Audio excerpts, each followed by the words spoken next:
What's going on?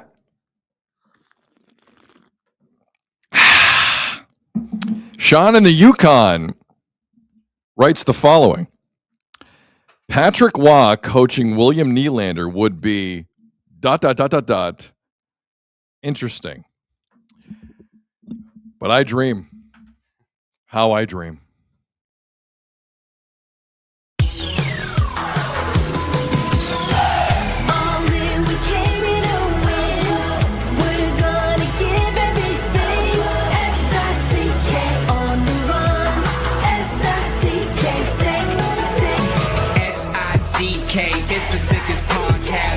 For the audio, or you can even watch back, giving players all the props or put them on blast. We don't give no hot takes, only talk facts. We're giving all our devotion, riding high on this wave of emotion, going all out, yeah, cause this is our time. No, ain't no stopping us till we reach the finish line. All in, we came here to win. We're gonna give everything. S-I-C-K on the run. S-I-C-K, sick, sick. On fire, we're ready to fight. We'll bring the house down tonight. S-I-C-K on the run. S-I-C-K, sick, sick. Play it on the car ride, play it when you lounge. X and O, you know that we can hold it down. Shout out to my man Sammy, got it off the ground. And to all the listeners tuned in right now, got debates, analysis, and speculation. This is sports talk for the new generation. You know where to find us, got a reputation. Sick podcast, your #1 sports destination. We're giving all our devotion, riding high on this wave of emotion, going all out, yeah, cause this is our time. No, ain't no stopping us till we reach the finish line. All in, we came here to win. We're gonna give everything. S-I-C-K on the run. S-I-C-K, sick, sick. On fire, we're ready to fight.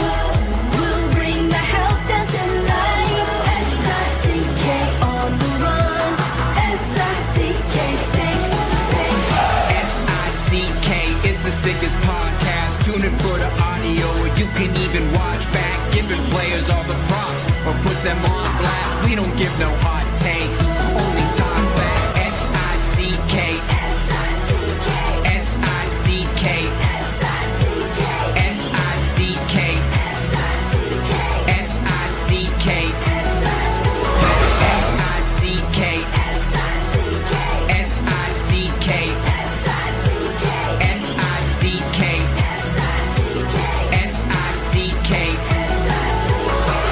All in, we came here to win. We're gonna give everything. S-I-C-K on the run.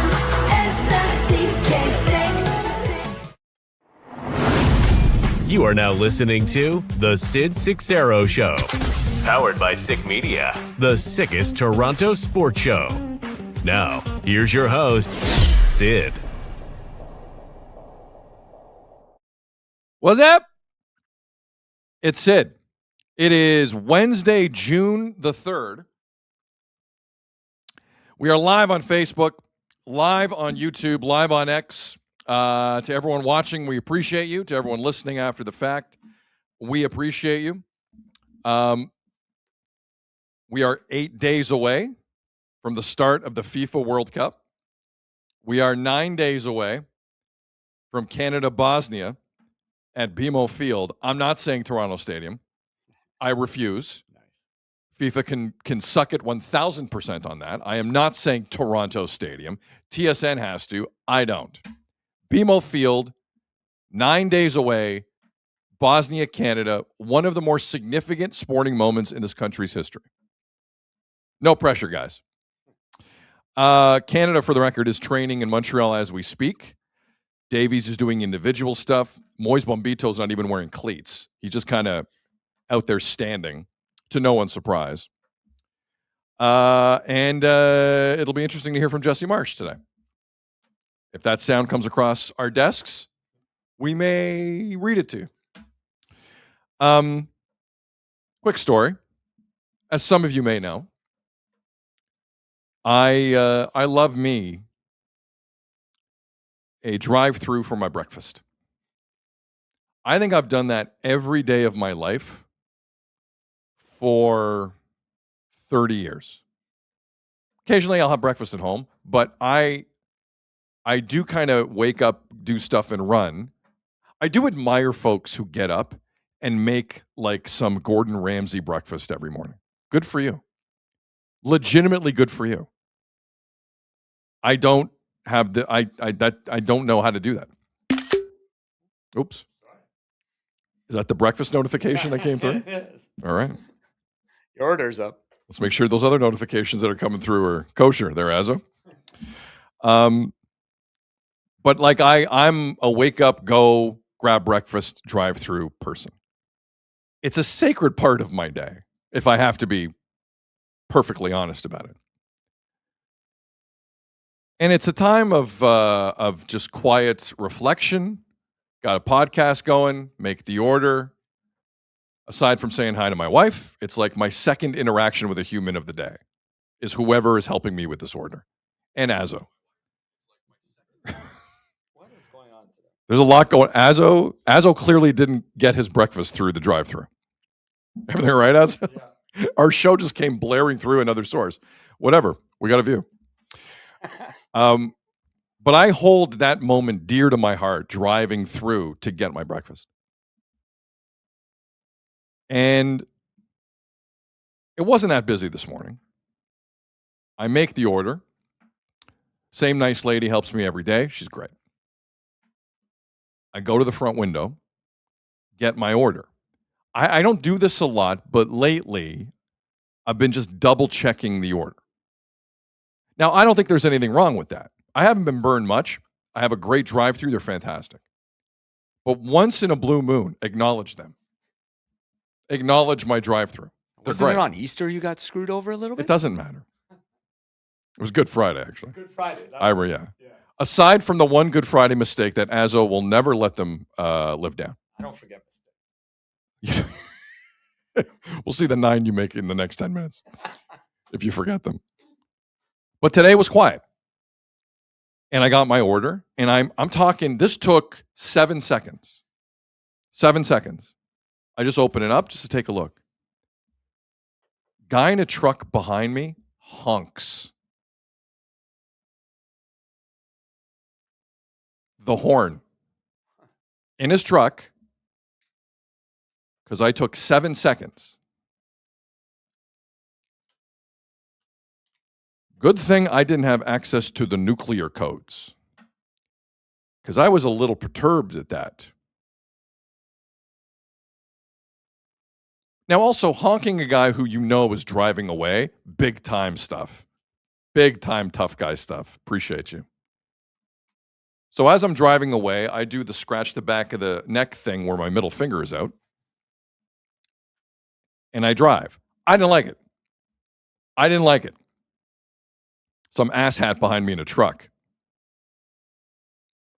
But impatience sometimes takes over. And for a moment, I felt like the Leafs, because there is this impatience with people about their head coaching position. A lot of people honking. Bad honking impression, I'm sorry. But hockey insiders from around the country are honking a lot at the Leafs about what they're going to do with their head coach. Breaking news, they don't have one right now. But the search is on with John Chayka and Matt Sundin. So while this impatience level is there are good reporters digging as to what exactly is going on. And in terms of Elliot Friedman today, he's still, one of the more interesting parts of this is Friedge, who is the best in business, cannot rule David Carl out of the University of Denver. A lot of other people have. But Friedge, who is sourced up, is not willing to say on air David Carl is 100% out of this, which is fascinating. Because that is the name you can't get away from. 3-time NCAA champion at the college level, 2 straight World Junior Hockey Championships with the States. You cannot get away from it. And that was one update Freach had today. The general feeling, though, that a lot of people are agreeing on is the Zoom calls are thick and fast right now with the Leafs. This is very similar to what Pelly kind of did with the GM job. A lot of Zooms and then some in-persons. But the Zooms are happening. And there does seem to be a growing, rather public disagreement on Jay Woodcroft and whether or not the Leafs are talking to him. Saravelli is convinced the Leafs have talked to Woodcroft. Others aren't as convinced. I have to be honest with you. I haven't seen animosity like this publicly among NHL insiders ever. Am I missing something, Azzo? Like, is there another story where it got weird with insiders? Wow. No. Because it's getting a little weird with some insiders. I'm not going to mention who. You know who I'm talking about. But like, I remember Kipper back in the day when he was first getting in the business, but that's the last time. Like when he first started in media. Yeah, but Kipper was right too a lot of the time. I know. That's why I remember him going back at them. But that's it. Like that's the thing about an insider. It's like it's competitive, but in the moment, no one knows who's right. You got to wait a little bit. So if you want to throw some daggers across the bow, you can. So we still don't know the Jay Woodcroft Leafs connection. Freach reported the Kings are definitely interested in Woodcroft. I mean, if your other option is DJ Smith, you better believe you better talk to Jay Woodcroft. Peter Laviolette, as Azzo said, is also kind of in the mix. Heaven help any franchise who brings in Peter Laviolette. I think that ship has sailed on Laviolette. But Darren Dreger kind of threw the name out today that really got people thinking. And it's Patrick Waugh. Patrick Waugh was bounced with games to go in Long Island this year for Pete DeBoer. And Darren Dreger tweeted this morning. The Toronto Maple Leafs coaching search is getting more interesting. Sources say Patrick Waugh and Peter Laviolette are part of this week's stage of the interview process. And the Patrick Waugh Leafs connection, look, I've heard people in jest, okay? Like in jest, throw this out there. Every time I've heard Patrick Waugh and the Leafs, I have rolled my eyes. And there are many reasons for that.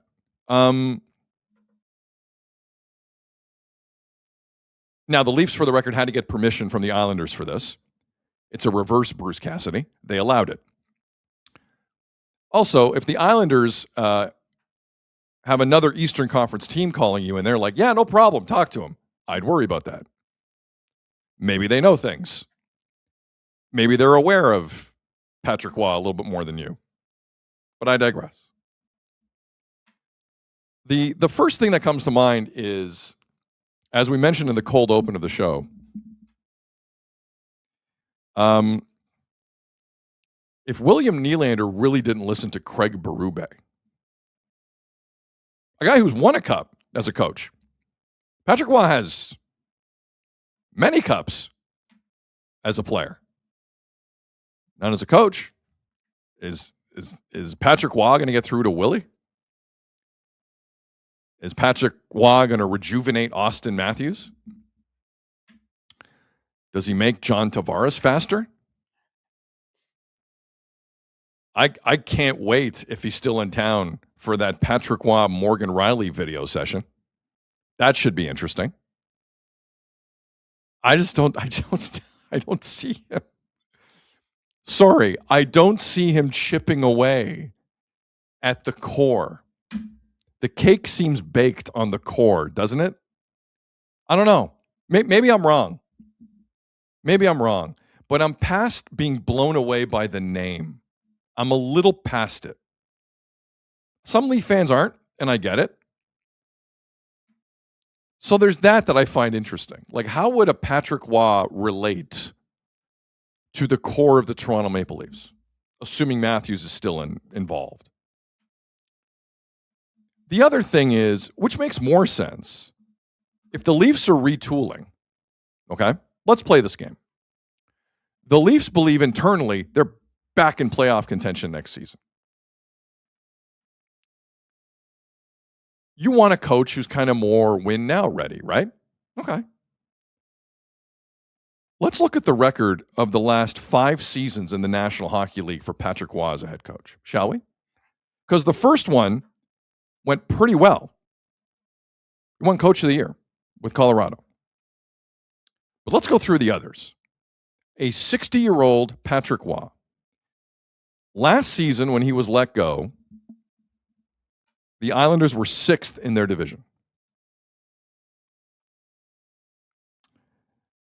The season before in Long Island, 82 points, 6th in their division. 23-24 with the Islanders, better.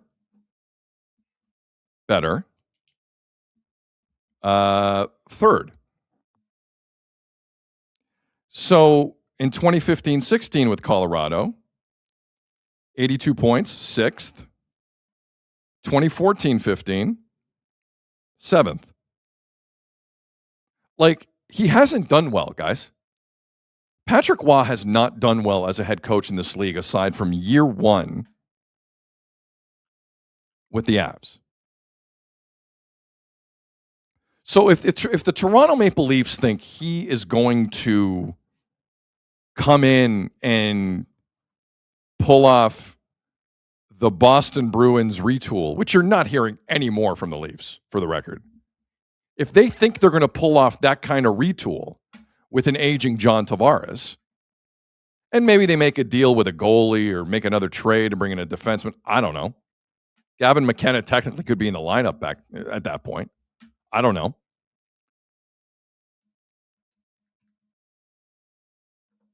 I just, his record doesn't warrant that kind of talk as a coach.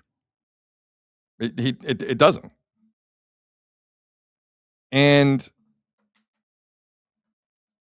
again, I understand the name value of Patrick Roy, but you got to look at the record. You got to look at the record. 4 Stanley Cups as a player is something different. As a coach, past his first year, he has done nothing in this league. Nothing. Junior hockey, different story. But the National Hockey League level, he's been a nobody since the first year. Nobody. So those are all the reasons in my mind not to do the Patrick Roy thing in Toronto. But there's one thing that popped into my head as the morning progressed, thinking about this, that I cannot shake and is very relevant to the Toronto Maple Leafs. Keith Pelly said we didn't see the Habs train coming. We can all now agree the Habs train isn't going anywhere, regardless of how that looked against Carolina. And Carolina are exactly who I thought they were last night, by the way. We'll get to that in a second. But the Montreal Canadiens, both with the eye test and a look at that roster, have cemented one thing to you if you're the Toronto Maple Leafs. That's now a problem you have to deal with for many years. Many years if you're John Shake and Matt Sundin. That is now your new hurdle. I don't know what Florida's going to look like. I don't know what Tampa's going to look like. I don't know what Boston's going to look like. Ottawa, I don't have that much faith in. I have to be honest.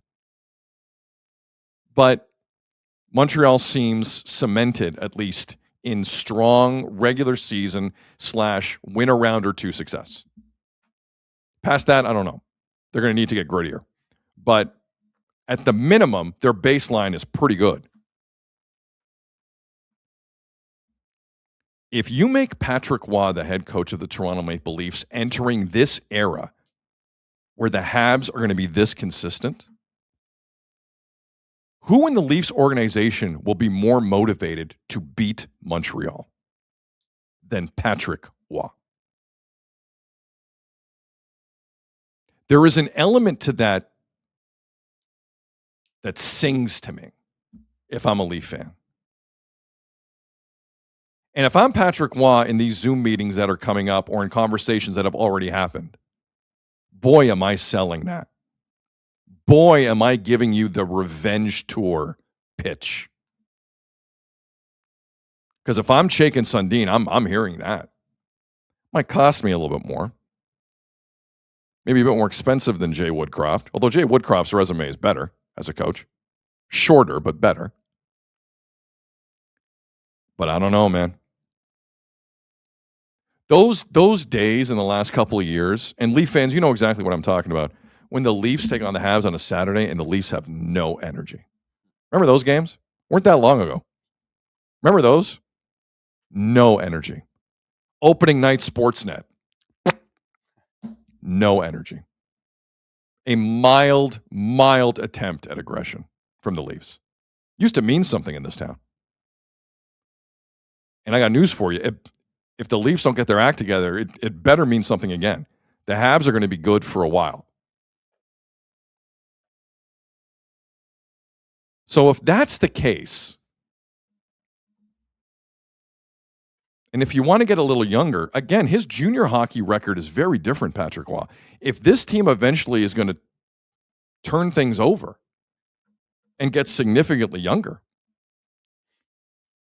I could be talked into it.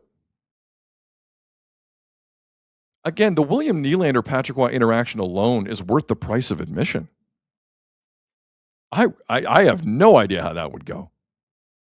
Maybe Willie gives him a tour of his unfinished condo. But and I mean this when I say this, if Patrick Waugh were to become the head coach of the Toronto Maple Leafs, no one else at MLSC is more motivated to beat Montreal than Patrick. Nobody.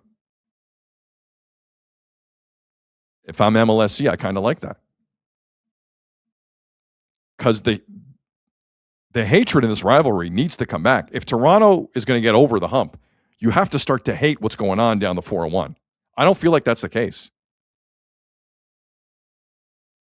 But if Pelly is going to talk about Michael Hagee and prospects that they've been talking about with the Habs, and if Kent Hughes this week is going to take some shots at Toronto, I know why he did it, but he did it. Why not lean into the rivalry? Why not? At first, when I thought about this, a shiver went up my spine. I didn't like it at all. I could be talked into it. If it's a longer-term play with the Habs in mind, with a younger roster, I can be talked into it. He's not going to turn you around quickly. He has no resume for that. He has the weirdest resume for a former coach of the year I've ever seen in the National Hockey League as a coach. Like, it's not great for Patrick Waugh. But if we're living in a world at MLSE where Keith Pelly just wants to do things a little differently, sure.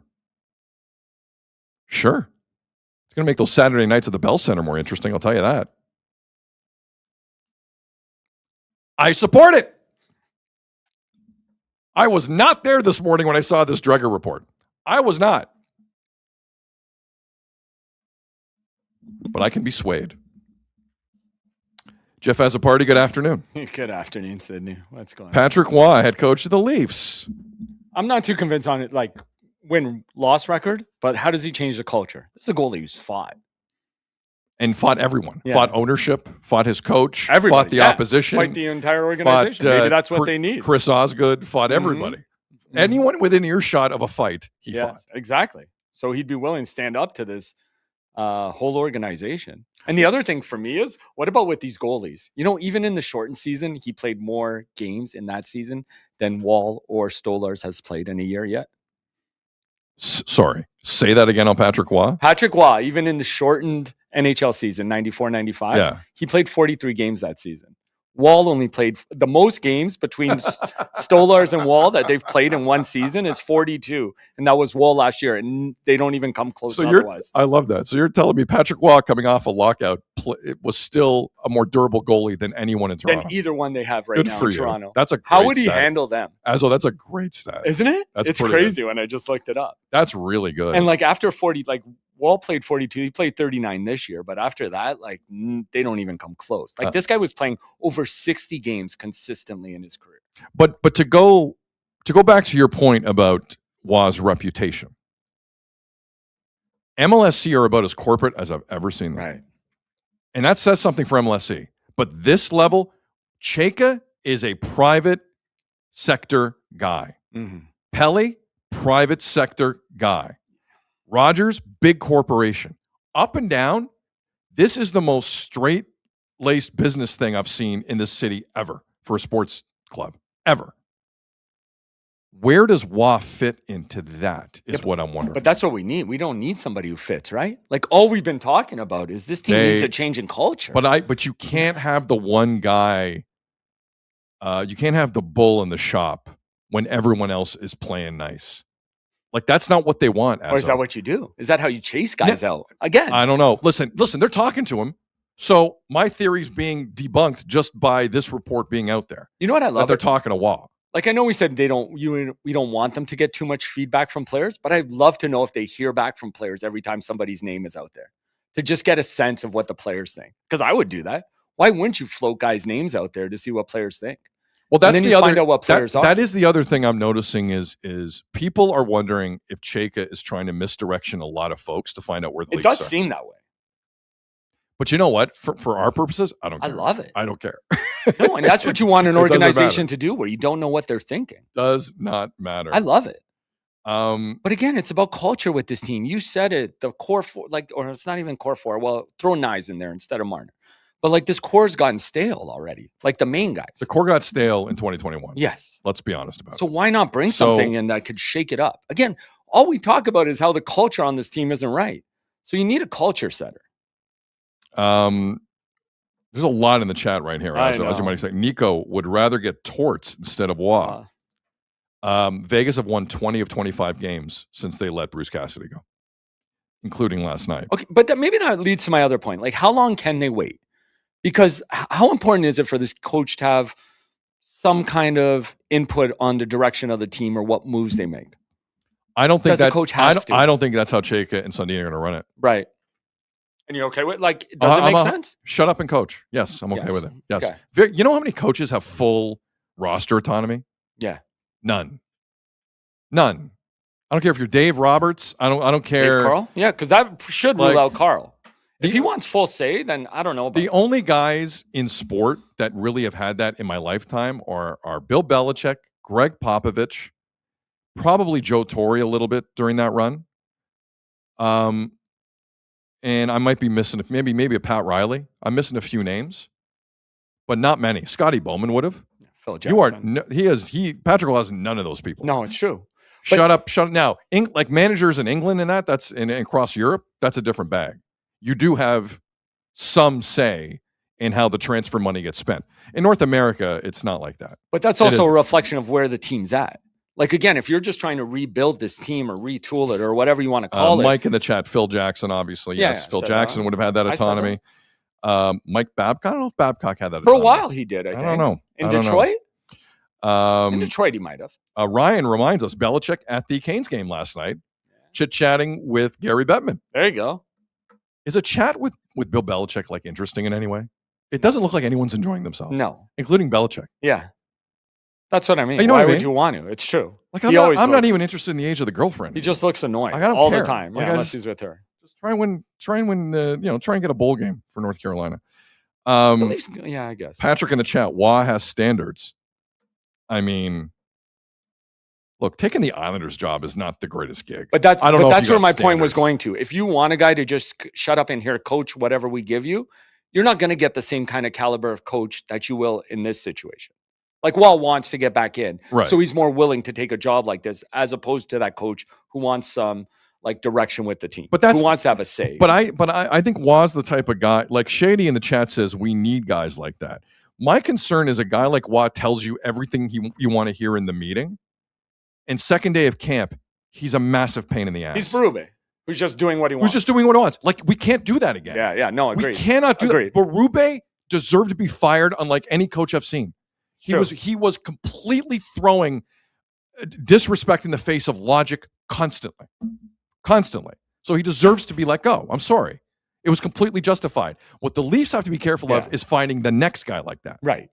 Now, from a coaching resume standpoint, Patrick Waugh does not have Craig Berube's record. Craig Berube's record as a coach is way better at the National Hockey League level. Do I think Patrick Waugh has less of an ego than Craig Berube? Nope. No. You anyway. You are the king of the hill in Montreal. I got news for you. You got ego. And his head coaching record does not warrant it as an NHL boss. So there are things that would worry me. Like, are there two more polar opposite personalities than John Chayka and Patrick Waugh? Think about that for a second. We heard Chayka like enough. That's funny. I was thinking, how does Sundin and Waugh get along? Well, former Quebec Nordique Matt Sundin. Yeah. They had some rivalry. That's what I'm saying. I wonder what their relationship's like. But even personality-wise, they just seem completely different. Oh, it's a whole. I'm stunned. This is why this report has thrown me for a loop. It does not mesh in my mind at all, the personalities in play. I just find it fascinating. Yeah. Absolutely. Now, listen, end of the day, he's a former coach of the year, Patrick Waugh. It was a while ago. It was like 12 years ago. Right.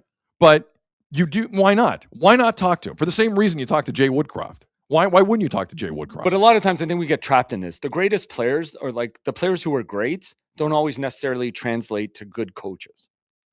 Because they want you to see things like they see, and sometimes they see things differently. That's what made them great. Right. They can't always put that on. So Gretzky didn't work as a coach, and like, I don't even know. Barker says all the time, like, Rod Carew was the worst coach he ever had because he insisted Did he say Rod Carew was the worst coach ever? Really? Yeah, because he wants you to see it the way he sees it, and you can't. Like, but he's not on his level. And I can see that. He's a genius. Yeah. Shady in the chat. Opposites attract, but they soon repel. That's deep. That's too deep for a Wednesday, Shady. I'm sorry. When do things turn? Yeah. When do things turn? That's what you got to be. And again, the coaching span life right now is 2.3 years, I think, in the NHL.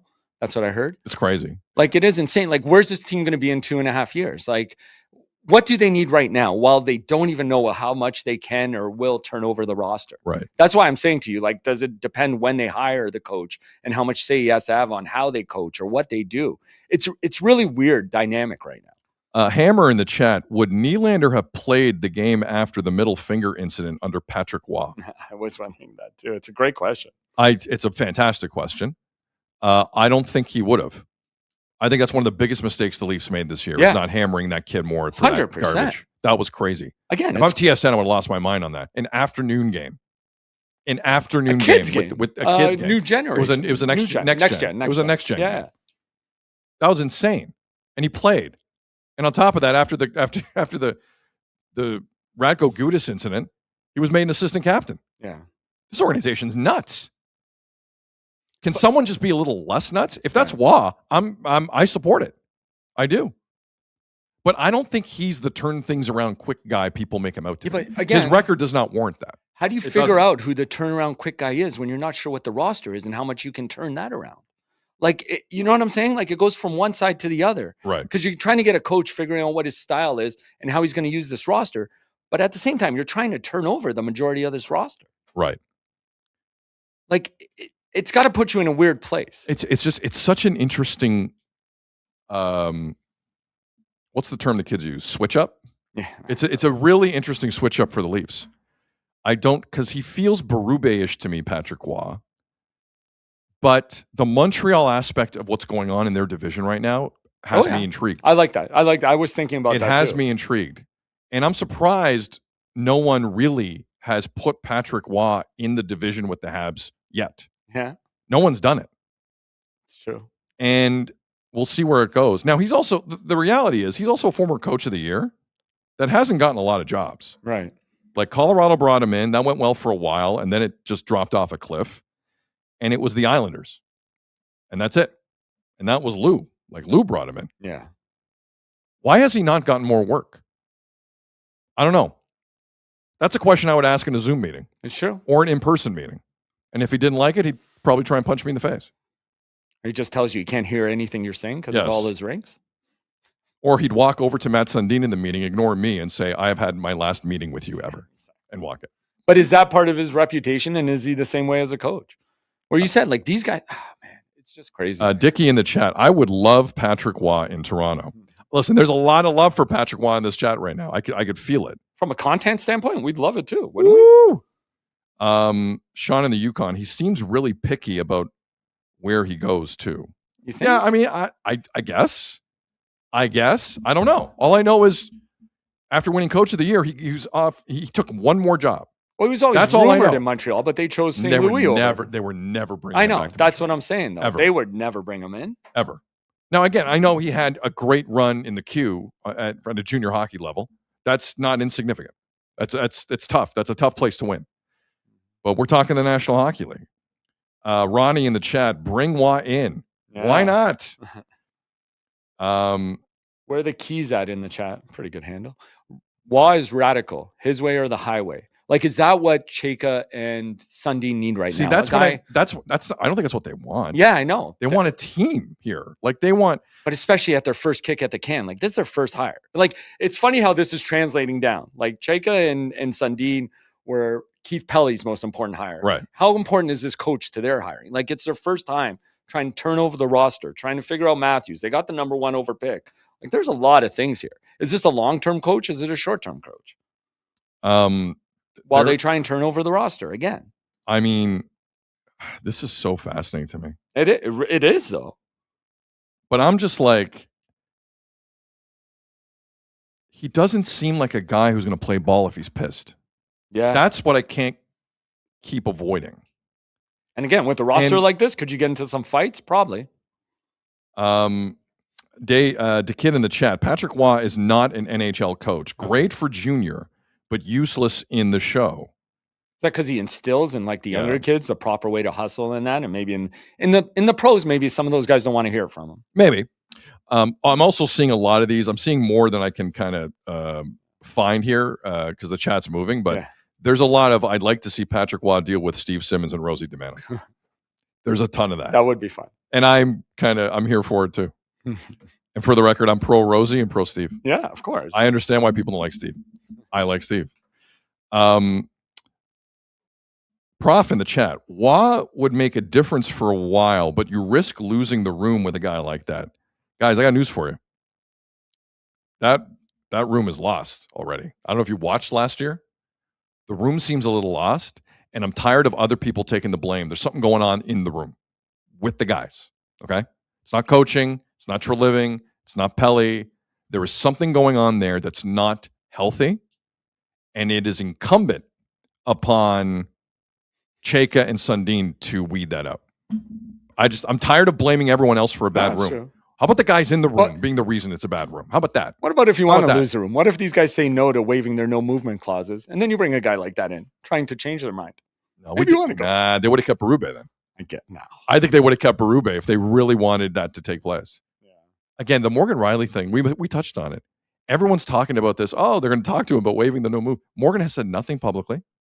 He has given very, like you said yesterday, very little indication he wants to do that. During the season, he said he wants to stay. So I'm just waiting for the bomb to drop in the city when it's reported Morgan is leaning towards staying. And then Morgan gets piled on even more because he's made no mention of this at all. This is all exterior reporting. All of it. All from Chayka and Sundin and MLSE. It's true. All of it. I'm waiting for that story. But again, why not talk to everybody? You have to talk to everybody. Like, it would be good to hear in an interview radical thoughts from Patrick Waugh on what he does with this roster. And maybe you implement something. Like, that's why you do job interviews, right? Try and take as many ideas from as many different people as you can. Oh, listen, I'm fine. And sometimes you steal some of them, even if you don't hire the guy. I'm fine with talking to as many people as you possibly can. It's just this one feels different to me. Yeah. Am I wrong? No, not at all. Patrick Waugh is not Laviolette. He's not Woodcroft. He's not Cassidy. We'll talk about Cassidy in a bit. Although we've done 40 minutes on this. Hey, Patrick Waugh was on the bench for the Gudis incident. Does he run out there? Is he the only guy who attacks anybody? His head pops off at the reaction Can of the you guys on the imagine? ice. I honestly, he might jump on the He ice. fights Brandon Carlo in full view of everyone. If Patrick was the head coach of this team, Oh, he goes the gauntlet on the whole team. I don't know what he would have done. Tiff in the chat, I cannot understand how Wah is different from Berube, though. If you are committed to these players, as is the circumstances, then Wah won't work. It's Berube version 2.0. I think he's more animated. I don't know. But part of me agrees with that take. How is he that different from Berube? Yeah, if it's the old school. It's old school. I Yeah. know what I'm doing. No, you're right. John Shake. So the guy who sells burgers is going to tell me what to do with his hockey team? I've won 4 Stanley Cups as a player, 3 Conn Smythes. Like, what is he going to do? He's going to tell me? You can't. Listen. But that's why Listen. Sandin, yeah. This is the most important thing. I'm not saying you have to kiss ass. I'm not a good ass kisser. I never have been. But John Chayka cannot bring in someone to undermine him. I don't No. care what you think of John Chayka. 100%. You're right. Now, I know Sundin's there too to kind of even that out. But you cannot, like, you don't have to look at John Chayka like he's, like a 5-time Stanley Cup winner. Like, I'm not saying you have to do that, but like, it can't be constant disrespect. Yep. And every decision I make, you're going to laugh at me and ignore it. We're not. And if I tell you to we might have to scratch a guy one night, you better listen to me. Now, I know that's what coaches control, scratching and not scratching, and who plays and who doesn't. And I'm fine with that. But the other stuff, there has to be simpatico if you're John Chayka. No, especially right now with this roster. Again, I get back to the roster because we've said it 100 times. And this organization has tried every kind of coach you can with this group. It comes down to the group, what you're doing with the roster, and what your plans are. But you're right. You can't have a coach that undermines you. The thought of one of the greatest Montreal Canadiens of all time running the Leafs is good. not something we've ever seen in our lifetime. Although Pat Burns was pretty damn good. Yeah, it's very true. Acknowledge Pat Burns. Oh, definitely. Acknowledge Pat Burns. One of the greats. Love him. Hammer Down says he's a firecracker. Leafs need that. They need somebody to blow up behind the bench, maybe. Who's the last firecracker behind the bench?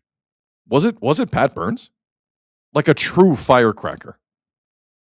I remember I was going to say Mike Brophy, but that's going too far in Leafs history. Yeah. Pat Burns was the last coach.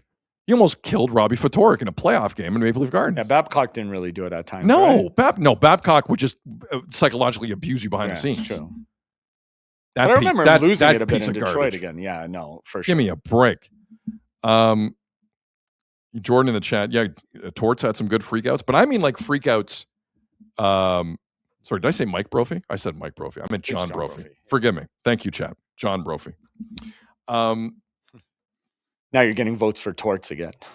Pat Quinn didn't snap like that. He was a tough guy, Pat Quinn. Oh, I think it was Pat Burns. Yeah. Burns was the last head coach of the Toronto Maple Leafs. There were some good ones. That at times publicly would scare the hell out of you. Pat Quinn's just demeanor would scare you. It wasn't Peter Horacek, I'll tell you that. Yeah. This is interesting. This is interesting. Okay, so again, listen, they're talking to Patrick Waugh, and like the Leafs are talking to a bunch of players. Let's get the reporting accurate here. I know we've gone on a Patrick Waugh tangent, but they're just talking to him the same way they're talking to a bunch of folks. Yes. So let's see. But if John Chayka and Matt Sundin in their first massive swing as senior executives with the Toronto Maple Leafs bring in Patrick Waugh, boy, is that a roll of the dice. Yeah. And I'm here for it. Of course. I wasn't when I saw this morning. I've talked myself into it. Je m'excuse. Patrick Waugh running the Leafs. What a thought. Pretty crazy. All right, before we end this section, we got to actually, Dreger's had a busy morning. Yeah. Darren Dreger of TSN has had a busy morning. Do you have the other tweet? No, I don't. Sorry, I just got that one. He basically threw out that it looks like, no, let me get this accurate here, forgive me. Darren Dreger this morning, 10:58 a.m. Eastern. Nothing official, but at this point, it seems likely Jonathan Taves is retiring. Why are you giggling at that? No, go ahead. You're going to laugh at that. What do you mean? Why are you giggling at that? When did he come out of retirement? It was last year. Right. Okay, well, he was fighting an illness. Yeah, why do you find know. it so funny? I just He's quick to throw it back in. And a bad year with Winnipeg. Like, it just, it sucks that that's how he came out of retirement to have that season in Winnipeg. It's a bad look. He had 20, I just hope he's okay. He had 29 points in 8. He played every game, Jonathan Toews last season. He had 29 points. He was a minus 20. He was bad. Now, guess what? He also didn't play professional hockey for a very long time. I know. While he was recovering from the illness he was dealing with. And look, I'm kind of with Azo in that if this is how it ends, it is kind of a sad way to go out. It sucks. It does. That's right. It was just a chuckle like, man, that's okay. I thought you were like no, like haha. No, chuckling. at all. No. It's like a year, and that's the year we got. Like, everyone was excited when he announced he was coming back. But like you mentioned, they were coming off a President's Trophy winning season, the Winnipeg Jets. He thought he was going to a good team, and it was an awful season for them. I'm talking about the down year the Leafs had. The Jets had an even worse year. I mean, they almost fought their way back, but they were never really fighting their way back. I hated the narrative. Oh, the Jets are coming back. They weren't coming back. It just sucks. It's a bad way to go out. If this is it for Jonathan Toews and the reporting from Darren Dreger is correct, it's a bad way to go out. But that's a first ballot Hall of Famer with 3 Stanley Cups and a Conn Smythe, Captain Serious. The Chicago Blackhawks do not win without Jonathan Toews. 100%. Stan Bowman has no reputation without Jonathan Toews. And he had a hell of a career, man. Like, this is true. That's why this year sucks. That's why it made me just damn. Like, okay, I don't like. I just wanted to clarify the chuckling because I just heard chuckling. I wanted to clarify Yeah. it. To do this in the Cap era as well, like, not many captains have 3 cups in the Cup era. Yeah. Like, there's Crosby. Like, what are we talking about? Crosby, Toews. Mm-hmm. Who am I missing? The Kings won 2 cups. 2, yeah. Like what? I'm unless I'm missing some. Unless the chat can help me out here, I'm missing some obvious names. Tampa, no. Dustin Brown won 2 cups, guys. I'm talking 3. Like, who won 3 cups in the Cap era as a captain? Yeah. Not many. Toews, Crosby, and like, is that the list? It might be the list. Pat Maroon, not a captain, but Pat Maroon did well. Thank you, Edward. 2 point in the chat. Austin Matthews? No. Yeah, I forgot about Austin Matthews' 3 cups as a captain. Yeah, this is exclusive company. Showtime in the chat. Alexander Barkov one day will win 3 cups. Wow. Well, based on how he looked in the World Championships. Yeah. Barkov was pretty good. Yeah, this is first ballot Hall of Fame stuff from Jonathan Toews. I do agree with you, Azo. It's an awful way to go out. It's a terrible season. You probably shouldn't have come back. I think that's an understatement. Mm-hmm. But all the best to Jonathan Toews. When it becomes official. It's not official yet, but if Steve it does. Yzerman, I guess, technically, and George Armstrong are the only other two I'm saying. In the Cap era? Oh, no, not in the Cap era. I'm saying overall. Oh, overall? Yeah. Sorry, George Armstrong and Steve Yzerman. Yeah. We're talking forever. Yeah. I was just talking the Cap era. Wow. That list is not very long. No. 3-time Stanley Cup winners as a captain. Mm-hmm. Sorry. So no one from that. Hold on. Who was the captain of the Habs in the 70s? Oh, no. And the Islanders, too. No, right? that's not true. There's a lot more than that. No. I'm talking about the Cap era is what I'm talking about. And anyway, yeah. They did wrong. It says in NHL history, only 2 captains have officially captained a team to exactly 3 Stanley Cup champions. Because I'm seeing Gretzky in the chat. Guys, I want to explain what I mean by the salary cap era. Okay. And you mean with the same team, right? Well, I guess. Technically with the same team. If you're going to captain that much winning. Right. The salary cap era began many moons ago. All right. So we're not talking about like all of National Hockey League history. Salary cap came in 05-06. We're talking about the cap era. And it's tough. The whole point of the salary cap is to make sure you don't win that many cups. It's true. That's the whole point of it, because Nashville needs success and Vegas needs success. And, well, not Toronto, but other teams need success. Well, no Canadian team needs success in the cap era. Yeah, plenty of captains have won 3 cups, but not during the cap era. Right. So best of luck to Jonathan Toews. I don't know what's next for him. I don't think it's media. I don't think it's TV. I'm being honest. I've had the pleasure of talking to him a couple times. He's a serious dude. He's Captain Serious for a reason. So best of luck to Jonathan Taves. That's a wild stat. Yeah, that's exclusive company in the Cap era. Very exclusive. Anything else on this, Azzo? You want to move on? No, I'm good. Hey, Azzo, guess what? Tell me, Sid. Great time of year. Tell me why. Puck drops, tip-offs, first pitches. When the game is on, you call the shots. Head to betway.ca and bet your way. Must be 19 plus. Play responsibly. We got an NBA Finals kicking off tonight. San Antonio Spurs taking on the New York Knicks. And the Knicks are trying to win their first titles since 1973.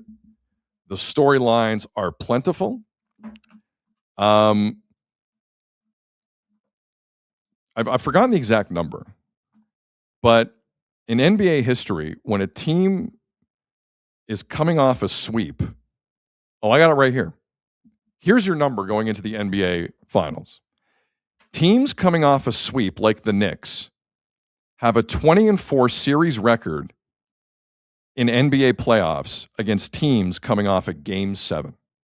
I'll say that one more time because the Spurs are coming off a Game 7, as we know. Teams coming off a sweep, New York, are 20-4 in the NBA playoffs in terms of winning the series against teams coming off a Game 7.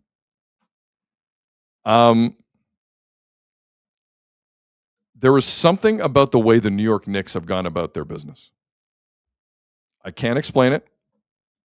It's not just the team. It's the feel in New York. It's Celebrity Row. There's a lot going on in terms of good mojo with the Knicks. And as good as San Antonio is, and for a young team, they are exquisite. Their defense is on point, and they got their point person in Wemby. But at some point, this drought was going to end for the Knicks. And I am here telling you it's this year. Knicks in 6. Wow. We're going Knicks in 6. Are you fading me, you. or are you joining me? No, I'm joining you. I'm surprised at your pick, though. Because I thought you thought anybody from the West would win. Remember, I told you. I thought the Knicks had a chance against San Antonio. I like this. People are asking, did Danhausen get his courtside seats for games 3 or 4 or 6? I haven't heard anything. Sorry, you don't know? I have no idea. You're the source. I have no idea. If I can't get my Danhausen news from you, WWE superstar Danhausen, we're gonna have to find out. Where can I find it? Yeah. All right. It's gonna be a surprise to everyone.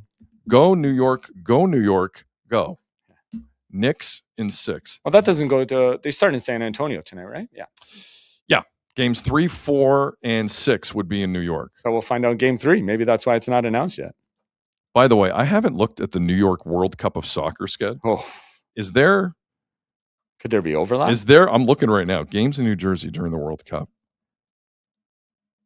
Azzo, do me a favor. Get the dates for potentially games 4. No, games 3, 4, and 6. Yep, I got them here. Okay, so when's game 3? June 8th. So no, wouldn't have started yet. No, 8th and 10th are the 3 and 4, so it wouldn't have started. When's game yet. 6 is scheduled for New York? When's game 6? June 16th. France and Senegal are in Jersey that day. Come on. Wow. So June 16th in New York. If you're in New York June 16th, don't be. Because if the Knicks could have a game 6 at home to win the NBA title, which I just picked. Oh my God. And France take on Senegal, which is going to be tasty. Tasty. France party. You have the unofficial reigning African champions taking on a team who I think could win the entire tournament in France. What a day June 16th is going to be in New York. Woo! What a soccer year for France that would be. Goodness. That is going to be a day. Is this true from Brian? The Meadowlands is like 20 minutes from Madison Square Garden in New York. Is it 20 minutes? I don't. That feels short. That feels very short. Yeah, with at 4 a.m. in the morning. Yeah. With no traffic. And not with New York traffic. There's no way it's 20 minutes. Tiff in the chat, Senegal is good. Yeah, Senegal won the African Cup of Nations and then lost it on a technicality. According to AI, which has got me in trouble already today, it takes about 30 to 55 minutes, depending on your method of transit. So it is kind of close. It's not that far. Oh boy. Hold on. What time is the Senegal? Wait a second. Now I'm in it. France, Senegal. 8:30 is the NBA game, I believe. Start time, New York. We got to see this. So 8:00 is the NBA. Oh my God, it's a 3:00 game, France Senegal. You could go to France Senegal at MetLife on June the 16th at 3 p.m, get destroyed via the alcohol, and find your way back in for game 6 at 8:30 of the NBA Finals. Yeah. Knicks potentially with a chance to win. I mean, the Spurs could win too. That's how the math goes. I understand. Oh, wow. You got it. If you're going to one, and if you're in New York, why not do both? Wow. You see Mbappe get a hat trick against Senegal. You see Dembele get 2 goals, and then you go into Madison Square Garden and Jalen Brunson drops just 40. Runs it. Yeah. Oh. It's all about Brunson, right? And Cat. Cat against Wemby, dude. Sorry, I want to get you on the record with this. Do you like the Knicks and 6 pick? I do. I do. I'm with it. All right. I think the Knicks win this one. I don't think San Antonio's there. By the way, I see some people talking about like Wemby carrying like a poor supporting cast with him. I don't think they're like. I love Castle. I think he's a great player. Yes. Huh? Listen, Devin Vassell's a great player. They're just young. Stephon Castle's a great player. Like some people in the chat are like Game 6 in San Antonio guys. They're that the 2-3-2 is over in the NBA Finals. It's 2-2-1-1-1. Yeah. So Game 6 would be in New York. Correct. But I understand why the confusion because it was 2-3-2 forever. A lot of people like the Spurs in the chat. Spurs in 5. Spurs in look. 6. Spurs are a great team. Man. They are really good. They're young, but you just can't beat you cannot just beat a team like OKC and not have some real juice on your side. I just think the Knicks match up better against them. Like they have better shot. Like if it was OKC, I would pick OKC in 5 or 6 against the Knicks. Yeah, OKC would give me, even without Jalen Williams, yeah. OKC would give me different vibes against the Knicks. I'm with you. But that's going to be a hell of a series starting tonight, man. It is. I'm actually looking forward to it. Yeah. All right, let's move on here. Now, I know full well throughout this Stanley Cup playoff, I have not at times been kind to the Carolina Hurricanes. And the reason is I don't have to be. The Ottawa Senators are not a great hockey team, and you know it. The Philadelphia Flyers, a month before the season ended, were like dead and buried in the playoff chase. Like no one thought they were going to even make it. And Montreal kind of quit. I'm sorry. I saw a team that quit by the end of that series.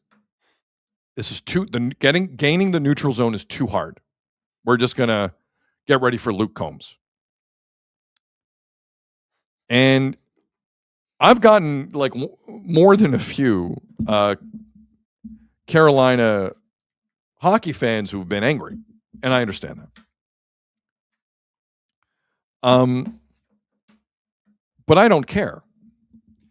And the reason I don't care was on full display last night outside of Lenovo Center. Azzo, show me the crowd watching the game outside the arena last night in Carolina. A solid 600 people. So think for a moment about a Stanley Cup Final if it were in Toronto and what that would look like outside Scotiabank Arena. Think for a moment what crowds did look like outside of Bell Center, Centre Bell, in like the first round for the Montreal Canadiens. Think about the Beer Garden in Edmonton the last 2 seasons. Think about the Red Mile. Think about all that stuff. And then with a straight face, Sportsnet like gave me this shot. I forget it was going to break or coming out of break. But for the listening audience, there's a stage and like a watch party going on, and it looks like there's 500 people. It looks like a political rally that wasn't organized properly. Because the whole point is you want people to be there, right? Like that's the whole, correct me if I'm wrong, that's the point. This is like, no one gives a damn about that hockey team in that market. I'm sorry. That is pathetic. That is pathetic. The organization internally have done a hell of a job. They've won a lot of games down through the years. But please, any Carolina Hurricane fan who's upset at any take outside the market, it is water off my back. This fan base is not, it's like everyone inside the arena and 500 people outside. That's the fan base of the Carolina Hurricanes. I couldn't believe that shot last night. That was crazy. Like it looks like you're 3 hours into a political rally and you got tired and you left. The game's going on. Like the sun has gone down. The game's going on. We can confirm. There's no one there. Pathetic. Thanks for showing that, Ezra. No problem. I appreciate it. And I wanted to give him credit because inside the arena seemed like it was buzzing. Yeah. Inside the arena, they were making a lot And of guess noise. what? Anyone in that market who cares about the team, inside the arena. Yeah, it's true. Because outside, everyone's getting ready Nobody for was showing up. Tar Heels football. They're not used and to Duke making basketball. they're not used to making it to the finals. At least They they don't tried. give a damn. At least they tried. They don't give a Patrick damn. in the chat. TFC has more fans than that. Yes. Yes. Justin says, I can almost spot Waldo in that crowd. It does look like a page out of a Where's Waldo book. There's a little Waldo to that. Yeah. Anyway. Josh in the chat, 4 Seasons lawn care. I don't know what that means, but it's making me chuckle. Anyway, what a fan base in Carolina. What a fan base. Had to call extra security for the 500 people outside watching the game. That's FIFA level security. They had to pull security from Charlotte's football stadium just for that 500 person crowd outside Lenovo Center. They couldn't take it. They couldn't. Security was overwhelmed. Overwhelmed. Jesus. One of my favorite dumb movies of all time is Old School. You know what year Old School came out? 2003. Come on. Old School, the movie, came out in 2003, starring Luke Wilson, the worst of the Wilsons. Luke Wilson. Wow. That's me.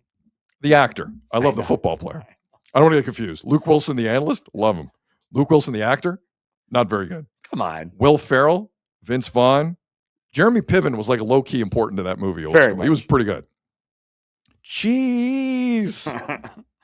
But Old School, for you kids who haven't seen it, it's a typical college frat hijinks story where they have to do a bunch of crazy stuff to keep the fraternity going. It's a bunch of married guys who don't want to be home at all, and they want the fraternity to live. This is why they wake up in the morning, to be part of the frat. So they have to keep the frat alive. That's the movie. Not exactly Lawrence of Arabia. All right? It's not exactly Shawshank. But it made me laugh. And there's a classic scene where they're trying to win this physical challenge to keep the fraternity alive. Will Ferrell just got burnt to a singe in a mascot's outfit, so he's half naked in this. And things aren't going well. And Luke Wilson has a motivational speech in the locker room, and Will Ferrell, as you might pick up on here, chimes in. All right, everybody. That's what I'm talking about, guys. We've made a great effort so far. Let's just keep it up. That's right! We can't have anyone freak out there, okay? We've got to keep our composure. We've come too far. There's too much to lose. We've got to keep our composure.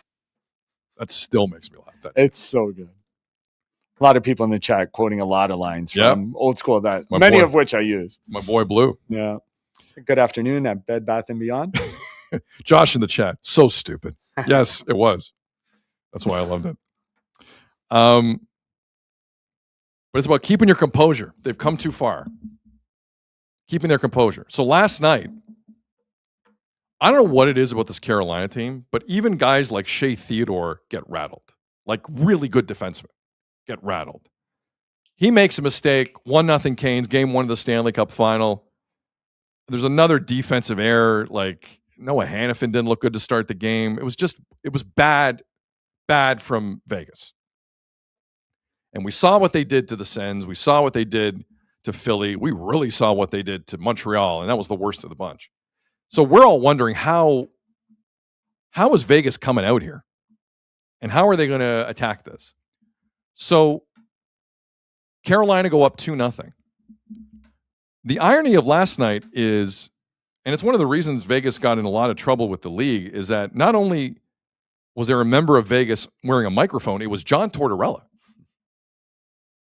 That's part of the reason why they got hammered with a fine and lost a second-round pick, was one of the rights holders wanted them to wear a mic, and they wouldn't. But of all people, it was Torts wearing a microphone last night. To be a fly on the wall when you go through all of that audio during a game in the edit bay, that's a fun shift. But it's 2-0. Tortorella calls a timeout. Did Martin St. Louis call one timeout? No, not that I can recall. During that series? It didn't feel like it anyway. So there's a huddle around Tortorella down 2-0. And his message is simple on like how they've decided to try and break this Carolina pressure. It was succinct to the point. And for those who missed it, this is only like 13 seconds. But this is what Tortorella told the group. We'll get our opportunities. We can't throw them east-west. Keep your patience here. We got plenty of hockey left. Can't go east-west. Can't go east-west. Carolina will be on you like a fly on you know what. You can't play that way. You got to go direct. You got to go direct. Lo and behold, what happened? Despite being 2-0 down, Vegas last night became the first road team in league history to be down by multiple goals on the road in game one and win the game. It's one of the craziest things we've ever seen in the finals. Honestly. To be down by 2 goals on the road in game one and win. Doesn't happen. In fact, it never happened. And it was back and forth, but it was a hell of a hockey game. And Vegas ended up winning 5-4. And it was that philosophy that got them there. First off, they had to relax, which is what Montreal and Ottawa and the Sens couldn't really, and Philly couldn't do. They had to relax. Vegas. They did. A, relax. B, stop playing around with it in your own end because you're going to get buried. They will bury you, Carolina. And Vegas kind of slowly figured it out. The most valuable commodity in sports is a team with that Ted Lasso goldfish memory. There's nothing more valuable. Nothing will faze you. If you forget everything the second it happens, nothing fazes you. And that's Vegas. I don't know why that's Vegas, but that's Vegas. And Shea Theodore and Braden McNabb, who had a rough start to the game, just took control of it as it went. And I didn't think Marner had a good start to the game, but he had his moments. His assist on Carlson was pretty good. Very good. And his block at the end of the game on Nikishin was both needed and kind of hysterical because I don't think it was a block. I think he was just trying not to get killed. But either way, it worked out. Marner made a block that was needed. But like, I don't want to pull off the Denny Green and say the Canes who we thought they were. I'm not willing to say that yet. But I've had suspicions of this outfit for a while. That if you push them a little, which has not happened, that will happen last night. They'll lose. Now, a lot of you probably saying, well, Carolina lost game one to the Habs. What happened there? Valid. Valid point. We can see recently how effective Rod Brind'Amour is at adjustments. No question about it. No question about it. But the reason Carolina rolled through 3 rounds is no one against them had composure. They all had talent. They didn't have composure. Vegas has composure. Like, I don't know what percentage of that roster was on the Cup team from 2023, but they still got some guys kicking around who know what it takes. And if you could spread some of that confidence to the Mitch Marners of the world, look out. And it seems like they've done that.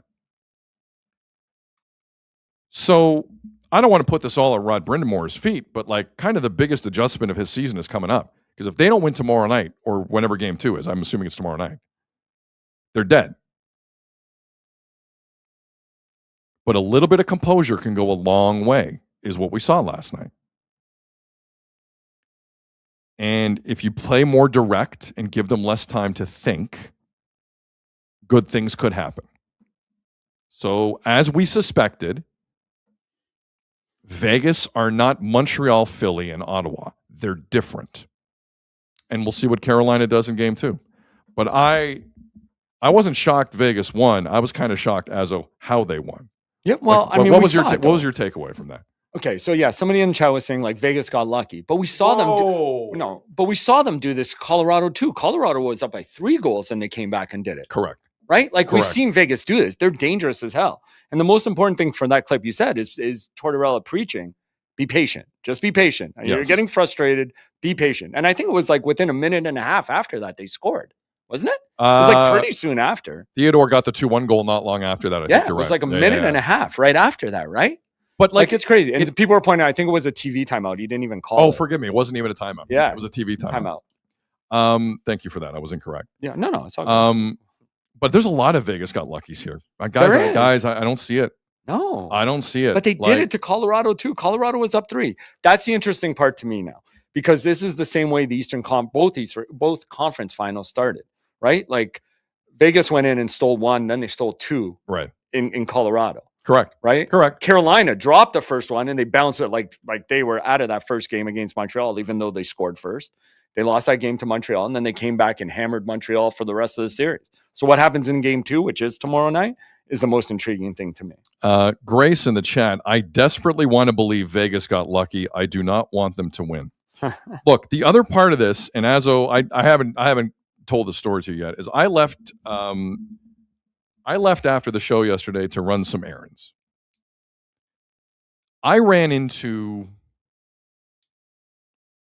a lot of people who've been very kind to the show and listen a lot. And more me than you, though, right?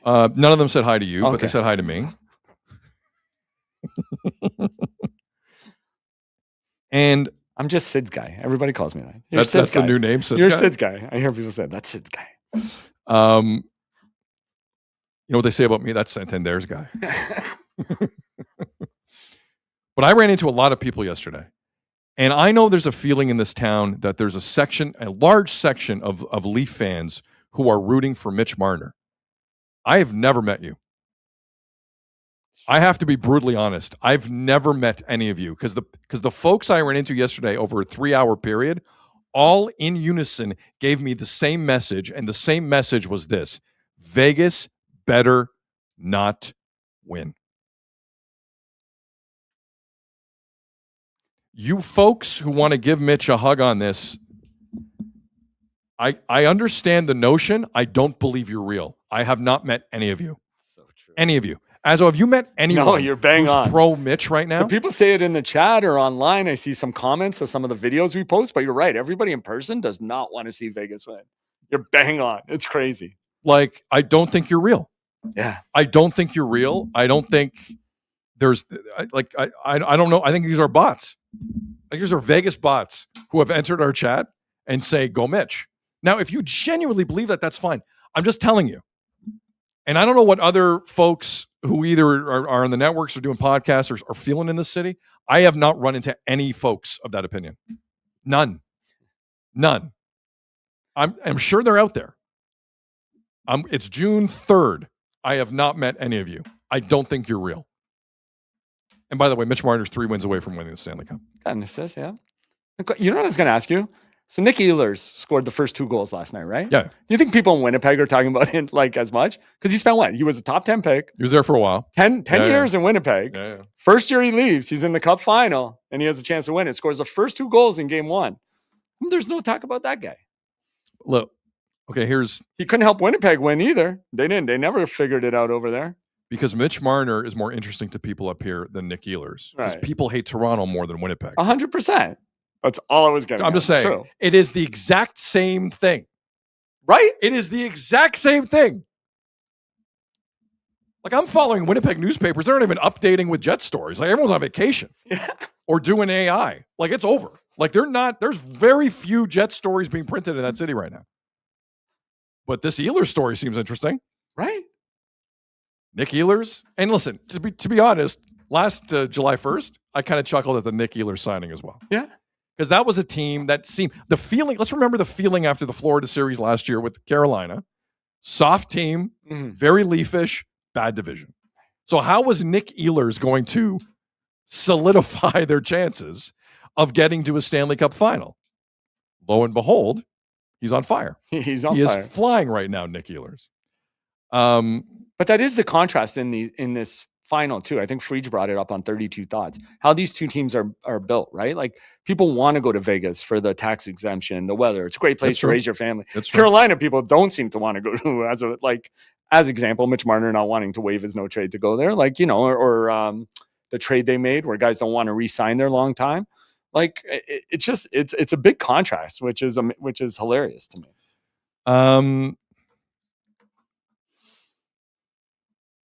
By the way, Friedge just now said on the Fan about Patrick Waugh. Yeah. Do you want an update here? Yeah, of course. Quote: This is from Elliot. Your dramatic pauses are killing me. Courtesy of Alex Seixeiro Okay. of 680 News. He's very talented. That I've kid. heard him. I've heard of him. Yeah. Good broadcaster. Quote: I heard Patrick Waugh interviewed really well. Word on the street is the Waugh interview was really good. End quote. Oh my God. I think he took your advice. It might have been the Montreal thing. Like, I'm out to get these guys. Okay. You know who could stop a train? Patrick Waugh. He's the most interesting man in the world. He's a Superman. Just holding the train up. Yeah, that's it. With his cape. With his Stanley Cup rings. He interviewed well. Guys, let's make this this happen. has more legs than I thought it would have. That escalated quickly. Woo! Let's go. This is escalating. Let's go. Quickly. Hey, William Nylander, video session. Get in here. Let's go. Let's go. I don't want to hear about your condo. Video session. Get in Stay here. on the ice. Skate around. Let's Get go. in here. Yeah. Wow. Really? Oh, boy. Come on. Oh, my God. How La Violette's go? He followed up and said La Violette was a disaster. No, he didn't. He didn't say that. I made that up. He never said that. He said the same thing he says on every interview. Yes.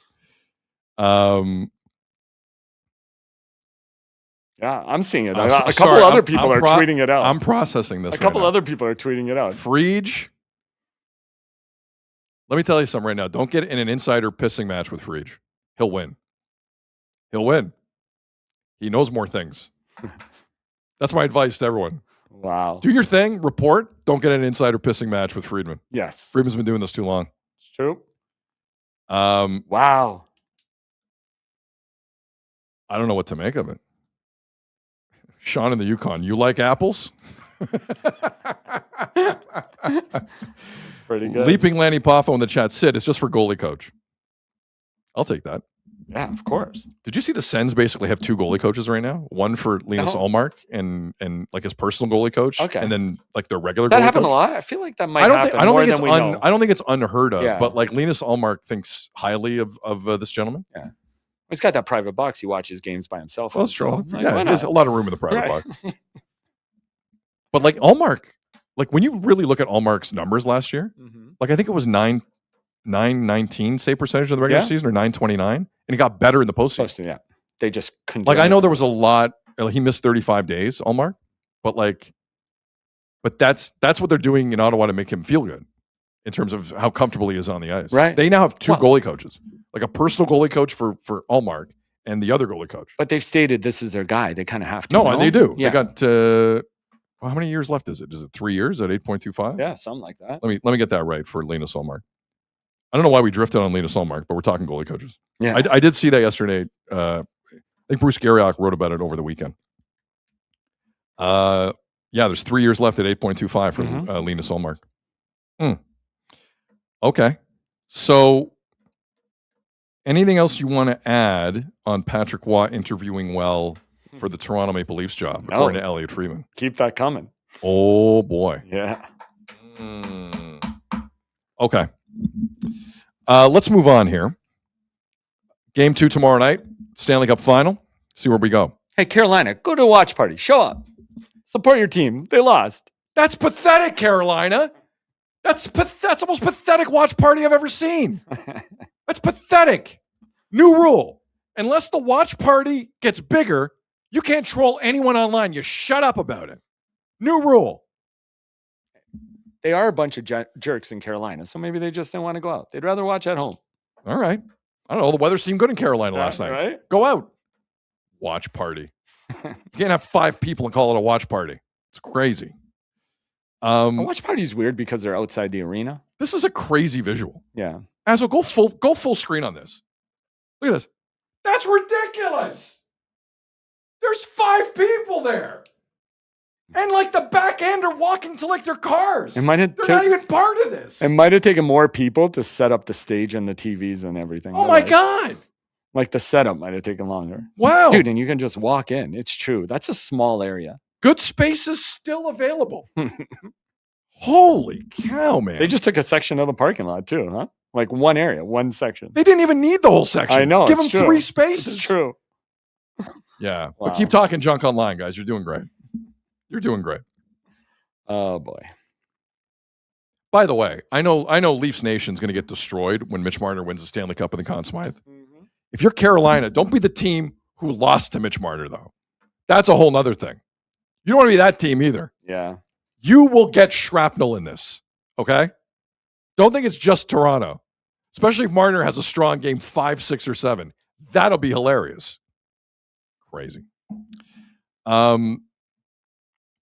Chimichong in the chat. Sid waited in a drive-through line that was longer than that. I like it. Okay.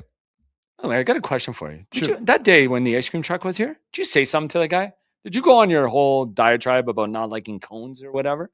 Because he hasn't shown up since. So that's my fault. Yeah, I guess so. You're the one who told me to talk to him. I didn't get a chance to talk to him. For the record, jerkface, I did not talk to the ice cream guy. I thought you told me you did. And then and I won't going in the future because that means I will never get you an ice cream. Well, why hasn't he shown up again since? I haven't seen him. Yeah. We'll talk to the building management. We need to. I think we should. We need to because it's hot outside. Yes. I need an ice cream. All right.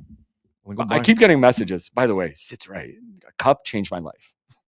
Dude, ice cream cones are the dumbest thing ever.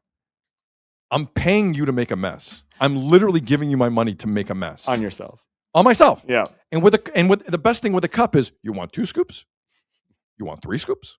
You want 3 scoops and bananas? Mm-hmm. You want 3 scoops and some sprinkles? You want 3 scoops and some chocolate? While it's melting. What's the chocolate syrup that hardens when you put it on? You know the chocolate dip. The dip, whatever they call it. Whatever. That's the greatest thing ever. It is. You want some of that? Guess what? You can have all in the cup. Your cup runneth over. Like, why does that freeze? And when you put chocolate syrup on it, it doesn't freeze. I know it's science. Don't ask questions. Seriously. What do I look like, Bill Nye? I don't know how that It's works. Science. It's magic. It's magic. Magic. It's like Oz the Mentalist. Yeah, it's magic. Anyways, I just had that question for you. I was thinking about it today because today would have been a great day for an ice cream. You know who needs an ice cream cone? John Schneider. Oh boy, does he ever! Jesus. Oh my God.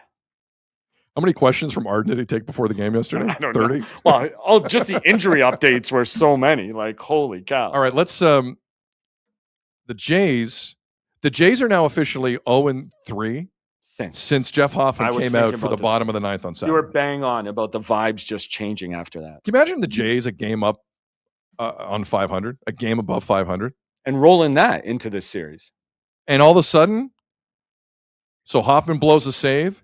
Jesus Sanchez is talking to kids for absolutely no reason in right field, and they have not won a game since. Yep. So last night it was a game the Jays were never really in.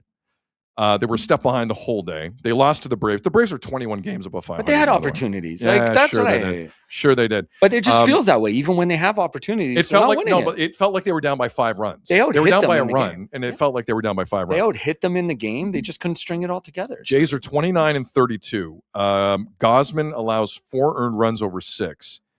Now he struck out 8, and I know a lot of people are focusing on the 8. Guys, 4 earned runs, not great. Not for a team with a bad offense right now. That's not going to get it done.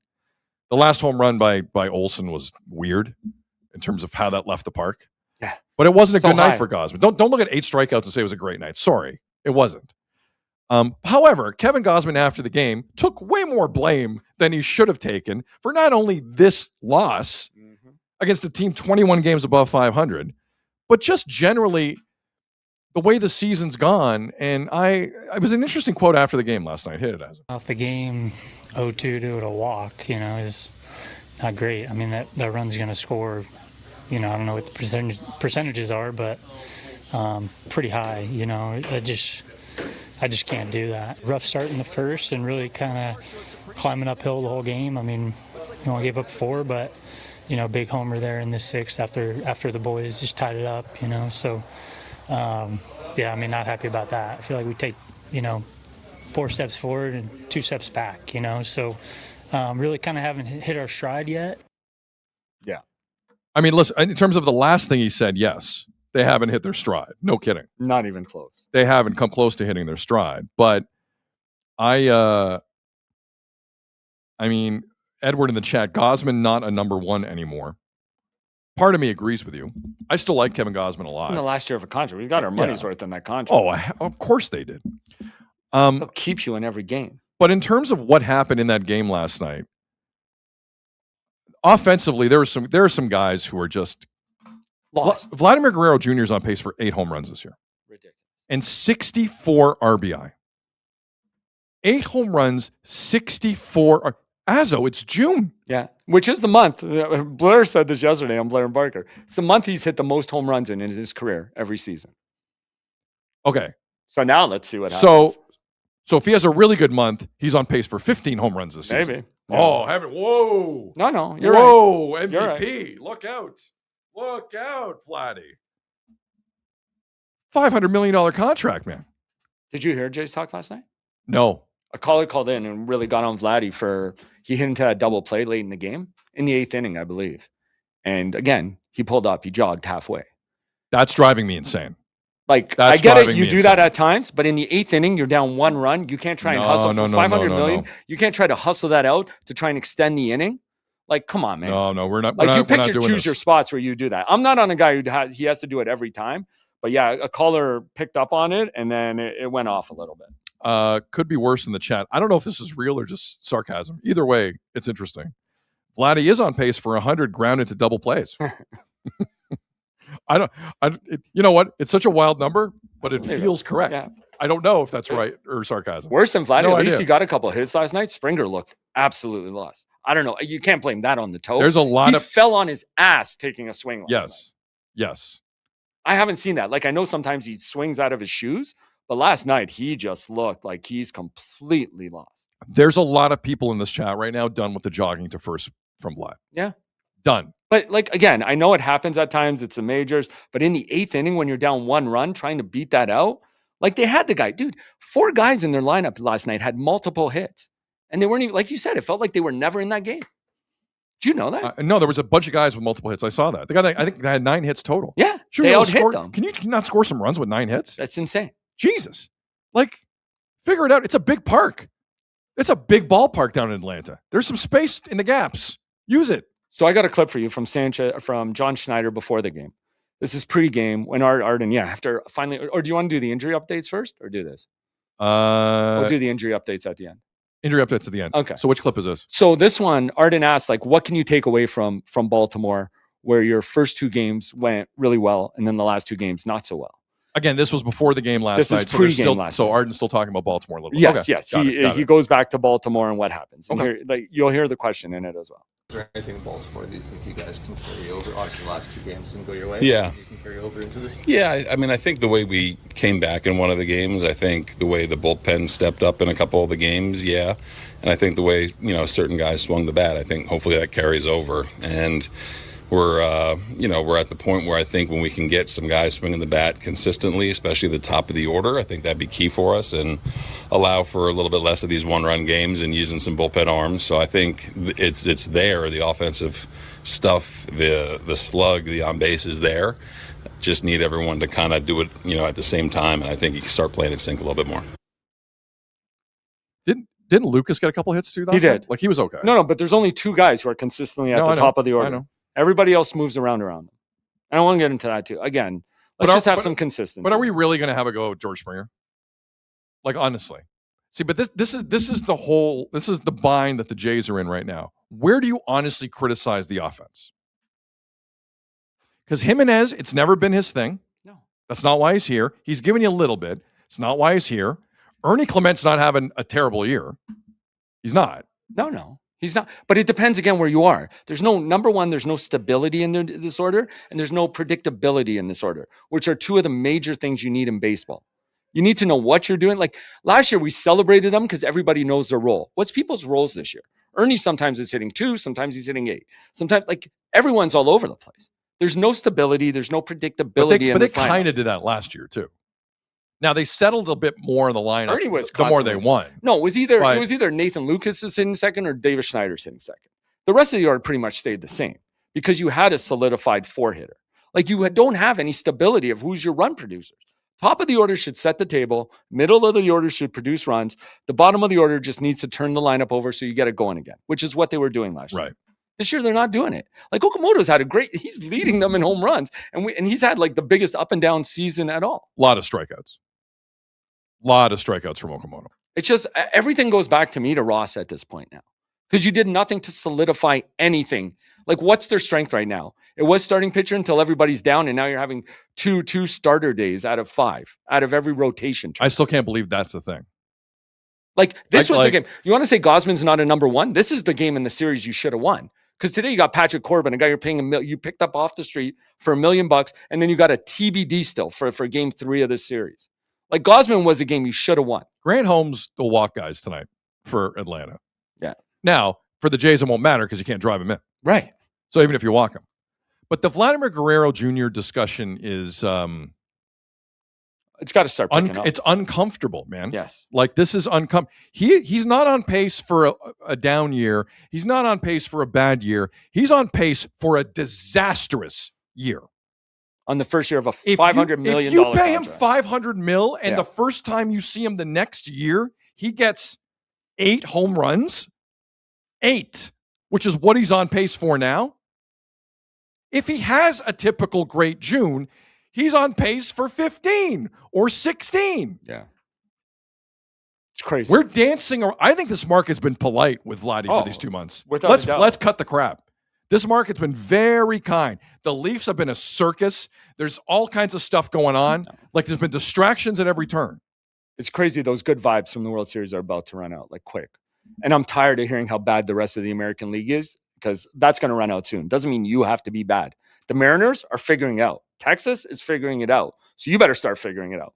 Mariners are on an 8-game winning streak. The Rangers are on a 5-game winning streak. Mariners have won 8 straight, Yeah.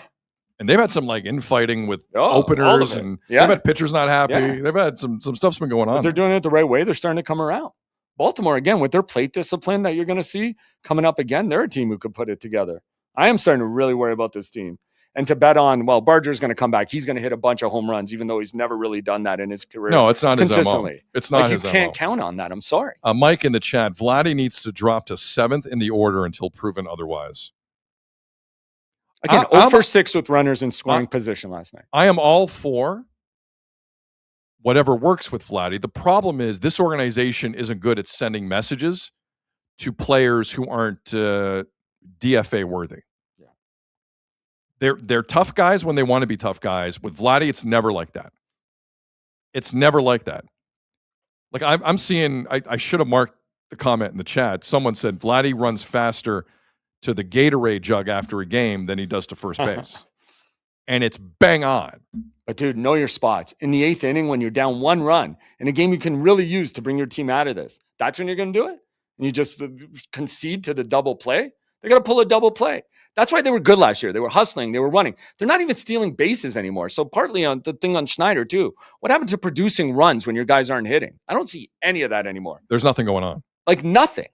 What bothers me about this story, though, is like there's always people in this town that think the media is too tough on everybody. Right? Yeah. There are people in this town who don't understand an objective voice. And I'm going to tell you something right now. If Vladdy pulled this act in New York, crucified. Preach. We barely talk about it here. Barely. I think that broadcast on Sportsnet's been very kind about this. 100%. Very kind about this. Yes Network in New York would have buried him over and over. They do it to Judge.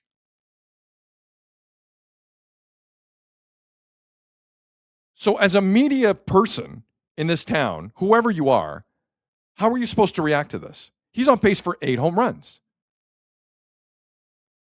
Like, that's a guy who's already checked out. It's June 3rd. It's June 3rd. I know it's not the excitement of the World Baseball Classic. Sorry.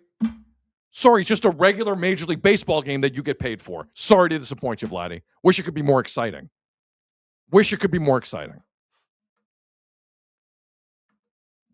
Like, I don't think people understand what I'm trying to say. What he has to do to salvage this season in any way is play MVP level baseball. Right, which everybody expected of him just from the to whole season. salvage it. Yeah. What are the odds of that? I'm shocked by this. I'm shocked by this performance from Vladimir But it's Guerrero. amazing, especially when that same broadcaster or whoever, all these guys want to celebrate all these infield singles they get. Oh, no, that's a plus. That means they're coming around. When one guy can't even hustle, like on a double play in the 8th inning when you're down a run. Chippy in the chat. Try media in Montreal, Detroit, New York, all tougher than T.O. And the other guy I want to start hearing from is Ross Atkins. What are you going to do to fix this, man? Because this is on you. I am getting tired of listening to Schneider trying to find. Can I be honest with you? He'll make it worse. If you hear from Ross Atkins right now, you want to put your head through a wall, right through the drywall. It won't help. It will make it worse because he will make it seem like everything's great. Do you want to hear that? No. Because I don't want to hear that. No, they're just waiting for guys to get back. Maybe fans of the Jays want to hear that. It's just funny. Just watch for the next time he speaks. I bet you it's after they win a series or sweep a series. Or they come up when they've got a 6. He wasn't talking after the Hoffman game, eh? No. He wasn't talking after the Hoffman game. Speaking of that Hoffman game, and then the Sunday, so Schneider was going through all the injury updates. And before we get to it, he got asked about Sanchez. And I found this interesting. Jesus Sanchez, who had to leave the game Sunday after a 12-year-old kid threw a baseball 3 miles an hour and destroyed his wrist. Hit him in a funny spot. Yeah. Well, I got a funny spot. Anyways, Arden asked him how Sanchez was feeling. And here's what he said. How's Jesus feeling? He's doing all right, feeling better, and I think hit a little bit on the field early and in the cage, so he'll be available if we need him today. Kind of a obviously weird incident in Baltimore there, and anytime a guy is taking himself out of a game, you want to make sure that he's good to go. But he's feeling better today. You find that weird? And he said he made a point to say he took himself out of that game. I haven't agreed a lot with John Schneider lately. My feelings towards that incident involving Jesus Sanchez and the fan Sunday are probably aligned with his. I thought it was a ridiculous moment in a serious moment for this team. And Jesus Sanchez is not a serious person, if that's going to happen. You can tell, apparently. Yeah. Like a guy who likes to have fun, but there are times where, come on. I don't give a damn. No, I know. I'm with you. Do not take yourself out of a game because you're being an idiot and you're communicating with fans when you should be focusing on a quick mound visit. Let's reiterate that. That was a quick mound visit that took place Sunday. It wasn't in between innings. It wasn't in between innings. Right. It wasn't Walker or John Schneider coming to the mound. Nothing. That was a short Brandon Valenzuela visit to Younger. And there was no time to mess around. And all this guy wants to do is mess around. When they're losing, they're getting their butts kicked. What's funny, though, is I noticed him in the on-deck circle. Didn't talk to anyone behind him. Did you notice that? I didn't. Oh, Jesus Sanchez was focused, and then he put in a very terrible at bat. So good on you, Jesus Sanchez. This might ruin Jesus Sanchez. Your 287 hitter might be done. And it was the first opportunity he got to play every day. Like, I don't know. Yeah, I do not consider him a serious person after that incident. And if John Schneider, based on the clip you just ran, Azzo, doesn't either. And I agree with him. I agree with Schneider 100% on that. He's starting to hit his boiling point with this. Oh, yes. Just stop with the stupid you-know-what. Yeah. Just stop it. Oh, yeah. Stop it. It's a lot different when you're not winning. I'll just say that. Edward in the chat. Vlad is the leader of the clowning faction. Oh, wow. I'm going to leave that right there and move on. Anything? Let's go through listen, the Jays actually did get some good news yesterday with who might be coming back. Do you have that in front of you? I do. So I'm going to steal Mitch Bannon because he always does a great job of just listing everything. Mitch. Yeah, he does a great job on everything. He's a great guy to follow.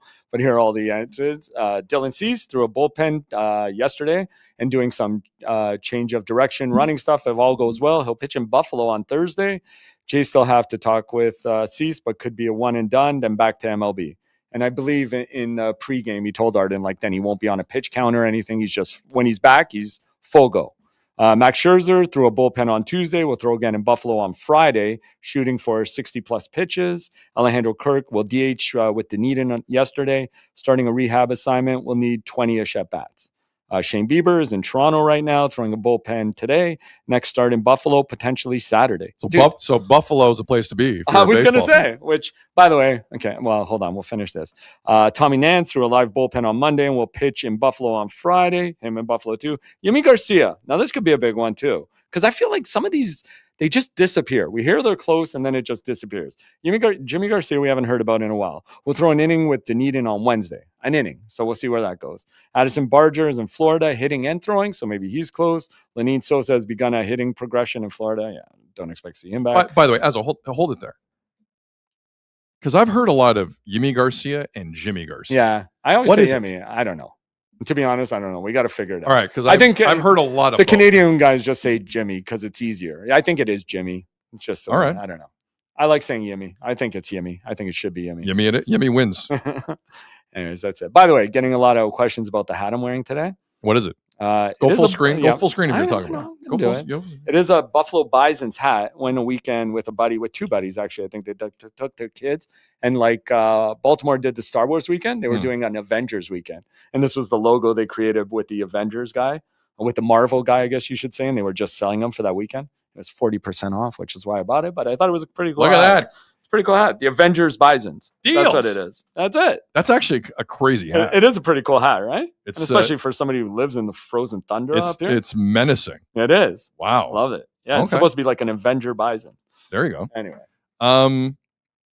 Okay, so anything else? Again, Jays tonight. They're 3 games under 500. Patrick Corbin. God bless you, sir. Yeah. Against Grant Holmes and the best hair in Major League Baseball. So that's tonight. That's a Sportsnet game, obviously.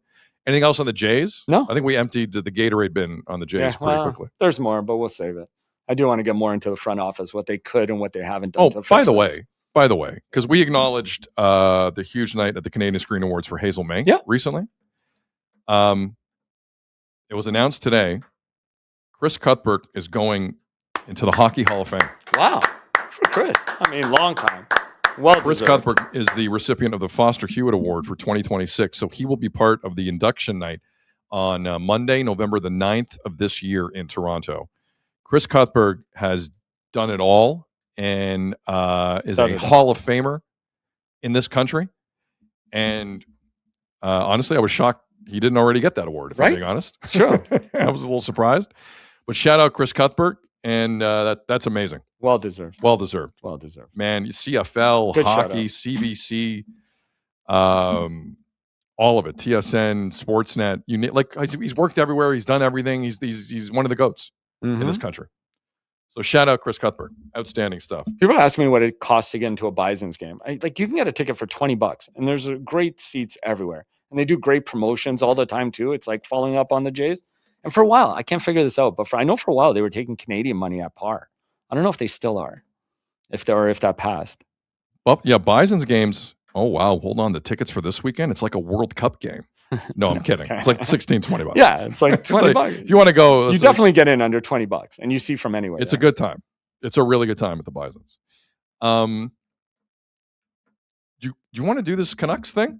Because I found this fascinating. Yeah. All right. So as we talked about a lot yesterday, Manny Malhotra, at the age of 46, is the 23rd head coach in Vancouver Canucks history. Finally, it took a few days, made some people nervous in the Lower Mainland, but they got there. And one of the issues now outstanding, as the NHL draft approaches on Friday, June the 26th, we're live streaming, and we're live streaming that night. I don't know for how long.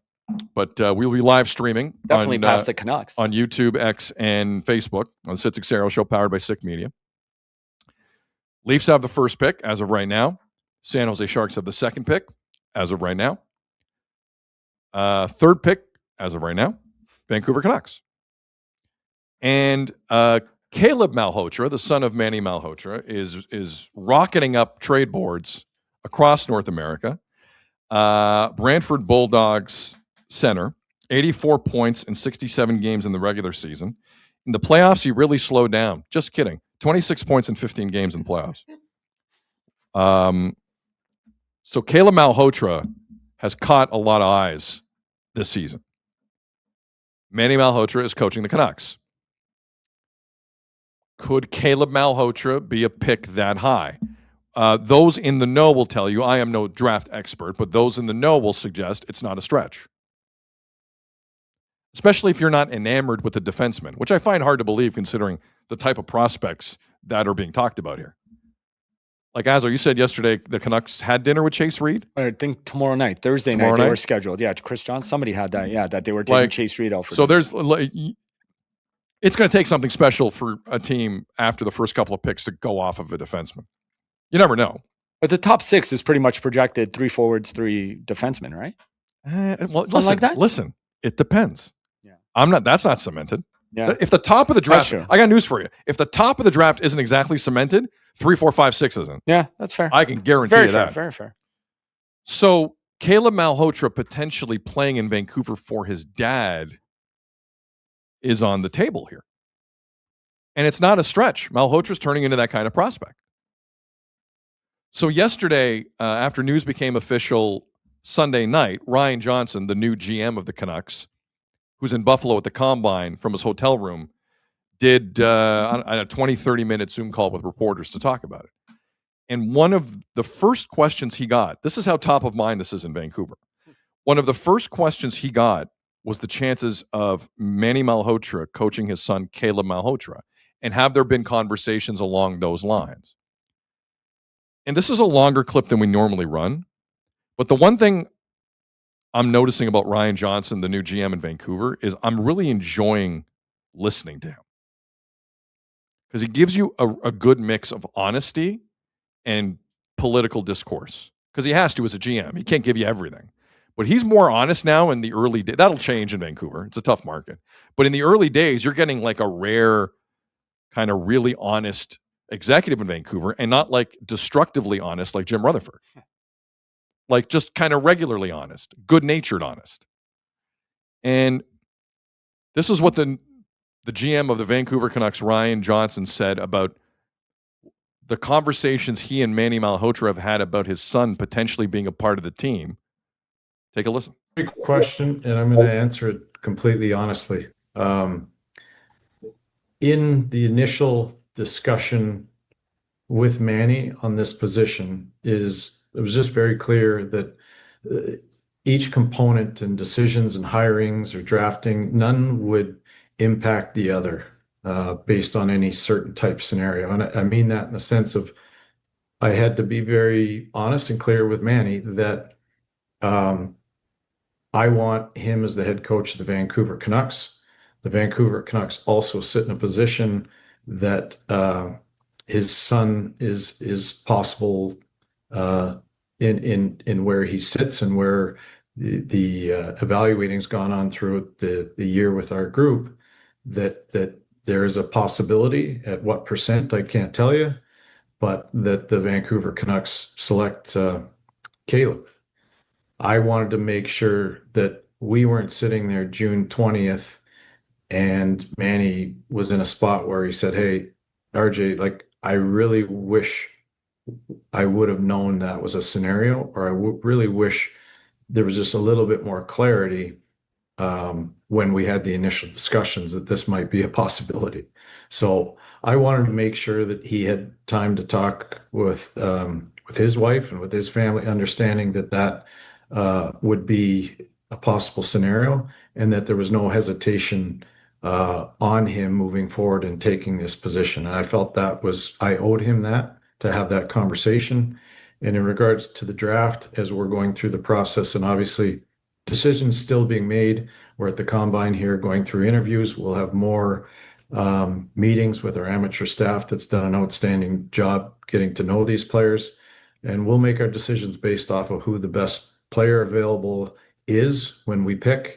And there's not going to be an outside influence changing who that might be. Again, that was Ryan Johnson, GM of the Vancouver Canucks, in Buffalo at the Combine, talking about some rather blunt conversations probably between he and Manny Malhotra about his kid Caleb, who's a high-level prospect in this draft. Chimichanga in the chat. They're taking Caleb. Lock it in. I agree. And here's why I agree. The Canucks are now in a situation where if they don't draft Caleb Malhotra third, the internet is going to point at Caleb Malhotra and say, your dad didn't want you.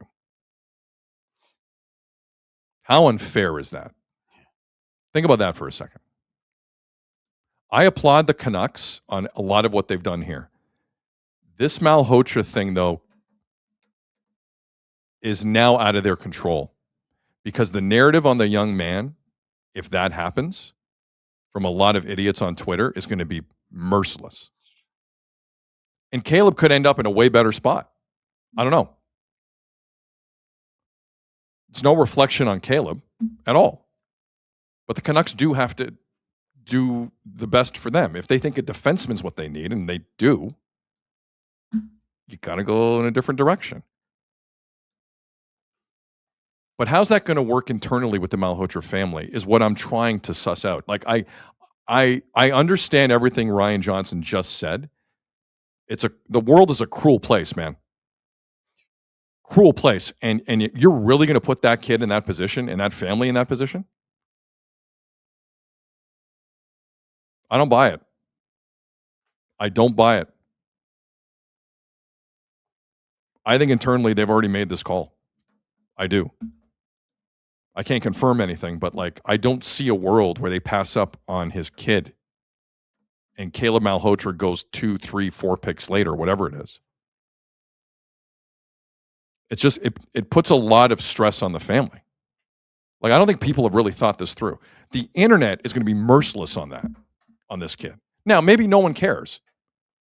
And I respect people that don't care about the internet because sometimes you can't. It's not real life. I appreciate that.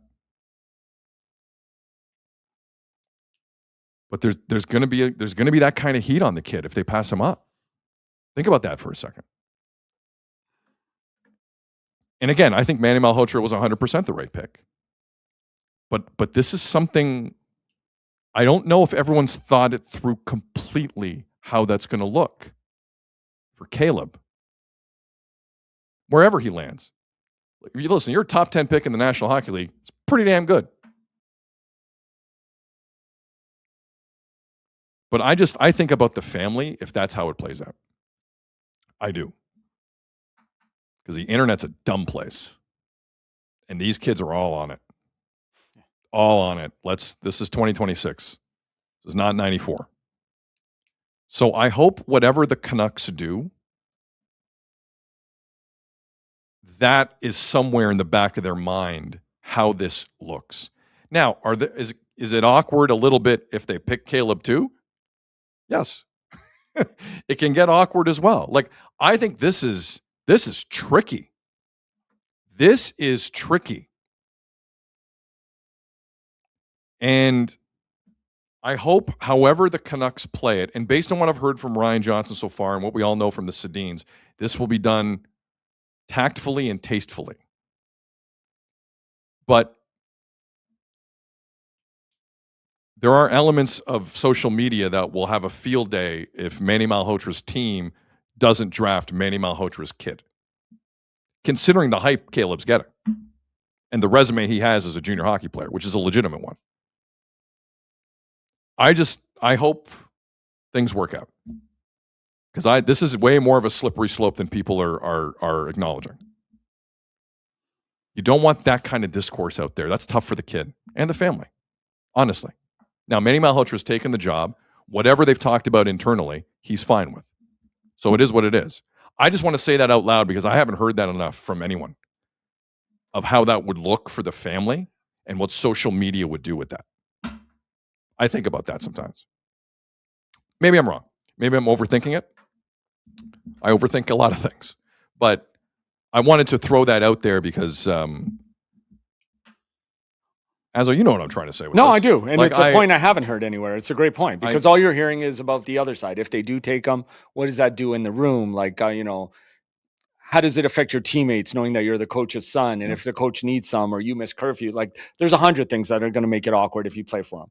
But let's be honest, like his birthplace is listed as Victoria, British Columbia. Like he's going to be a hometown kid too. No, I know. Like there's a lot of stuff going on here. By the way, you know Wikipedia? Did you know his mom is Steve Nash's sister? Yeah. Oh, yeah. I didn't know that. Yeah. That's cool. But anyways, to the point, guess what? The Canucks interviewed him on Monday at the Combine. Sorry, Caleb? Yeah. When did they announce the hiring? So that was like one of the first guys they interviewed. Sunday night. So Monday. So, the organization interviewed him on Monday afternoon. This is from Mike Morreale on NHL.com. And he had a quote about, because he asked them, he got asked, what about if it means playing for your father? That's why I asked. So obviously it came out Sunday night that they hired him. Yeah. So on Monday he got asked. And then he got asked how the interview went. And he said, here's his quote. It went well. They did ask how I felt it would be playing for my dad. I mean, it'd be pretty cool to play for him. I haven't played for him since I was like 12 years old in minor hockey in British Columbia on a spring hockey team. He was on the bench, and that was the last time I remember him coaching me. But it'd be interesting to play for him for sure. Wow. Strong quote. It is. I didn't see the quote. Yeah. Edward in the chat. Guys, the Sedins want Stenberg. If he falls there. He's got to fall there. I don't doubt they want Stenberg. Dude, something... You and I streaming live on June the 26th, I think is important. I do. Something's going to happen here we're not expecting. And we always say this going into the draft. Nothing happens. It's the most boring draft in professional sports. Very few high-level moves. Like, was the Sedins the last real big move? Maybe. Like, I don't know. Yeah. I mean, like, there's not a lot. No, Kira in the chat agrees with you. She says, in my opinion, most interesting draft in years. And that's why we're going to stream it. It really is. For multiple reasons. One of McKenna or Stenberg are not going to go where we think they're going to go. I still think the Leafs have some Stenberg in their giddy up for obvious reasons. Mm-hmm. I think folks in this market have anointed Gavin McKenna a little too early for the Leafs. I don't think the Leafs are thinking that way completely. They're obviously looking at the kid. The kid's a great prospect, but like Matt Sundin's kind of running the organization too. Without a doubt. So we need to really respect that. Oh, for sure. We saw him there watching at the World Championships, right? For when sure. he had that amazing goal. He was in the stands watching it. Just one more thing to follow up on Caleb. In that article, he was also asked, what if Vancouver doesn't choose you? What did he say? He said, I wouldn't be disappointed. I was talking with Ryan Johnson, and he said any decision they make, whether they choose me or choose another player, will have nothing to do with my dad being the coach. I'm fine with the fact they can have the ability to be professional and make a separate decision. Seems like a smart kid, man. Seems like he'd be a great. Okay. Then maybe I'll take a step back on what I just said a little bit. No, but you're right. But it seems like everyone's on the same page. You are bang on. The trolls will come out. The trolls will come out, but maybe it'll bother them. I hope it bothers them less. It seems like he's getting prepared for it. But you have to. Is this one of two possibilities? 100%. Like that's all I'm saying is, listen, if the Malhotras are so ironclad and confident in who they are that they don't pay attention to that crap, good. Because it's crap. I know athletes who have been affected by stuff like that. I know athletes who could be affected by stuff like that. Some athletes who are still in the Stanley Cup Final might get affected by stuff like that. Those quotes make me feel a little better about it. Yes. I'm honestly talking this out on air. You know what? That might have been the delay in getting all this done with Vancouver too. The family talking about whether it was the right decision for all of them. I think money might have had something to do No, with it. I agree with that too. That's what all the reports were. But I'm sure the family took some time to talk about all these options. But to your point, it was done the night technically before the combine began. Right. They wanted to make it clear. They wanted to square this away. You're right. And everyone's on the same page. Yep. You're Boom. Right. And again, everything I've heard from Ryan Johnson, they're on it. There's a long road to hoe in Vancouver, and we all know it. Yeah. But I've liked what I've heard. I like what you said about Ryan Johnson too. He's being pretty upfront, forward. Yes, you have to when you're trying to get the fan base back on your side after the awful season they had. Thank you, because that is the way to do it. Because if Francisco Aquilini is going to go up to the press conference with the Sedins and Ryan Johnson, read a prepared statement, and take no questions, someone has to be transparent with the fan base because the brand has been damaged in that market. Exactly. And there are a lot of great fans in Vancouver, and there's a lot of really good media that do a lot of good content covering a team that is ass. Mm-hmm. Yeah, it's true. So for everyone involved, just be a little bit more transparent in how you're doing things. And I like how Ryan Johnson's going about his business. I agree 100%. I do. With you. Yep. I do. No, I wanted to circle back on that because I thought it was a great point. Yes. That's how you get the fan base back on you. And you make them feel part of the process, right? Yeah, it's true. And these guys, again, they all know each other well. So that I think they'd have each other's backs between the Sedins, Johnson, and Malhotra. Make a relax in the chat. If the Canucks take a defenseman, He can't argue with that. Yeah. No, he True. can't. But that's not what I'm talking about. I'm just talking about perception. Yes. That's all I'm talking about. No, it's a great idiots point. on social media, idiots on Twitter, idiots online. That's all I'm talking about. If they don't get affected by that, perfect. Especially with the other Perfect. perception out there, like bank it. They're taking him now that they hired him. Yes. So when they don't, of course the other side's going to come out. 100%. Yeah, see, Kruner has it right. If they draft him, there's a conflict. If they don't draft him, there's a conflict. No, but that's true. I know, 100%. That's 100% That's what I'm true. saying. I'm saying he I nailed it. I don't think that has been brought up enough. Like Ryan, nailed it. Ryan Johnson and Manny and even Caleb, they can all be on the same page. Like to the 10th degree. No. There's still going to be a level of weirdness to it. Because I think we're safe to say at number 3 is still going to be on the board, and he'll be one of the best players available. Can you imagine he's not on the board at 3? That'd be wow. Someone just rocks everyone's world with Caleb top 2. But it makes that whole situation, makes the conflict gone. Dude, you talk to people in Brantford, they love that kid. Yeah. Love that kid. Based on those Caleb quotes, that's Malhotra. why I wanted to read them. Seems like a good kid. But the numbers back it up. His defensive play backs it up. He's a leader. It's just he's everything you're kind of looking for. And quite frankly, if I'm the Leafs, and we've had this conversation before, I'm just not racing to the offensive guy right away. I need to think this through. Yep. I need because you got to play different types of hockey if you want to get to the end goal. You need players who have gears. The Leafs haven't drafted well or signed well in terms of gears. So it's something to think about. 100%. The question in the chat: you think Stenberg can handle this market? Yeah, right. Is he talking about Toronto or Vancouver? I think it means Toronto. I mean, because we were talking about Vancouver stuff. Sundin. Vancouver stuff too, guys. It is. Vancouver stuff too. They're right behind the Leafs with that 3rd pick. But I think we were talking about Toronto still having some eyes on Stenberg. I think that's who he's talking about. Ola Rudon first in the chat. Great handle. Gavin McKenna is like Kucherov. I don't know if you like Kucherov. Yeah, I don't know about that. I think he has do you think he has the edge of Kucherov? He'll put up points, maybe. Stenberg might. I don't know. I don't know if Kucherov's a high bar, man. He is. He's a very high bar. I don't see Kucherov. Neither of these anywhere players in this might draft. get there. Neither of them might get there, especially in year 1. Kucherov's about to win the MVP. I know you don't agree with it, but Kucherov might win the MVP. He's not. When's the voting for the MVP? You want to bet an ice cream? Let's bet an ice cream. Want to go to the Marlies game tonight? Yeah. Why not? Marlies are down 2-1 to Wilkes-Barre Scranton. And we're tying it up tonight. Suck on it, Dubas. Tonight, the Marlies go up 3-1 in that series. That's it. Let's go. Maybe we'll run into Dallas Aikens. What was I going to look up? Oh, I totally forgot. Okay. So all the best to the Canucks. It's an interesting situation. No doubt. Really interesting situation. Sorry, Marlies are up 3-1. I said the Marlies are down 3-1? Yeah, you did. No, Sorry. my bad. I know. You threw me off. Marlies are up 3-1. Yeah. They won 2 in Wilkes-Barre and they lost the other night. Yeah. Okay. Anything else? I had a bunch of Bettman. You want to hold the Bettman until tomorrow? Oh, yeah. Man, it's 2:00 already. Bettman. Damn. Gary Bettman did a lot of talking yesterday in the State of the League. Him and Bill Daly doing Did a they press always go up conference together? I thought one did They one. no, lately they have been, and it's like 2 guys just like bullying the room. It's pretty funny to watch because they're 2 lawyers. They're on the same page. They're not taking any BS. It's pretty funny, but they go about it differently. Like Bettman's way more antagonistic, but Daly will come over the top and rip your face off with a sentence. True. In a polite way. Yes. And you won't even know what happened. All right. Anything else? I think we're good. Yeah, I think just hit like and subscribe, please. Yeah, Jordan says, did they talk any NBA today? We did a little bit earlier in the show. Go back. Go back early in the show and I'll tell you who's going to win and how many games. There you go. Courtesy of Betway. That's true. Okay. You're welcome.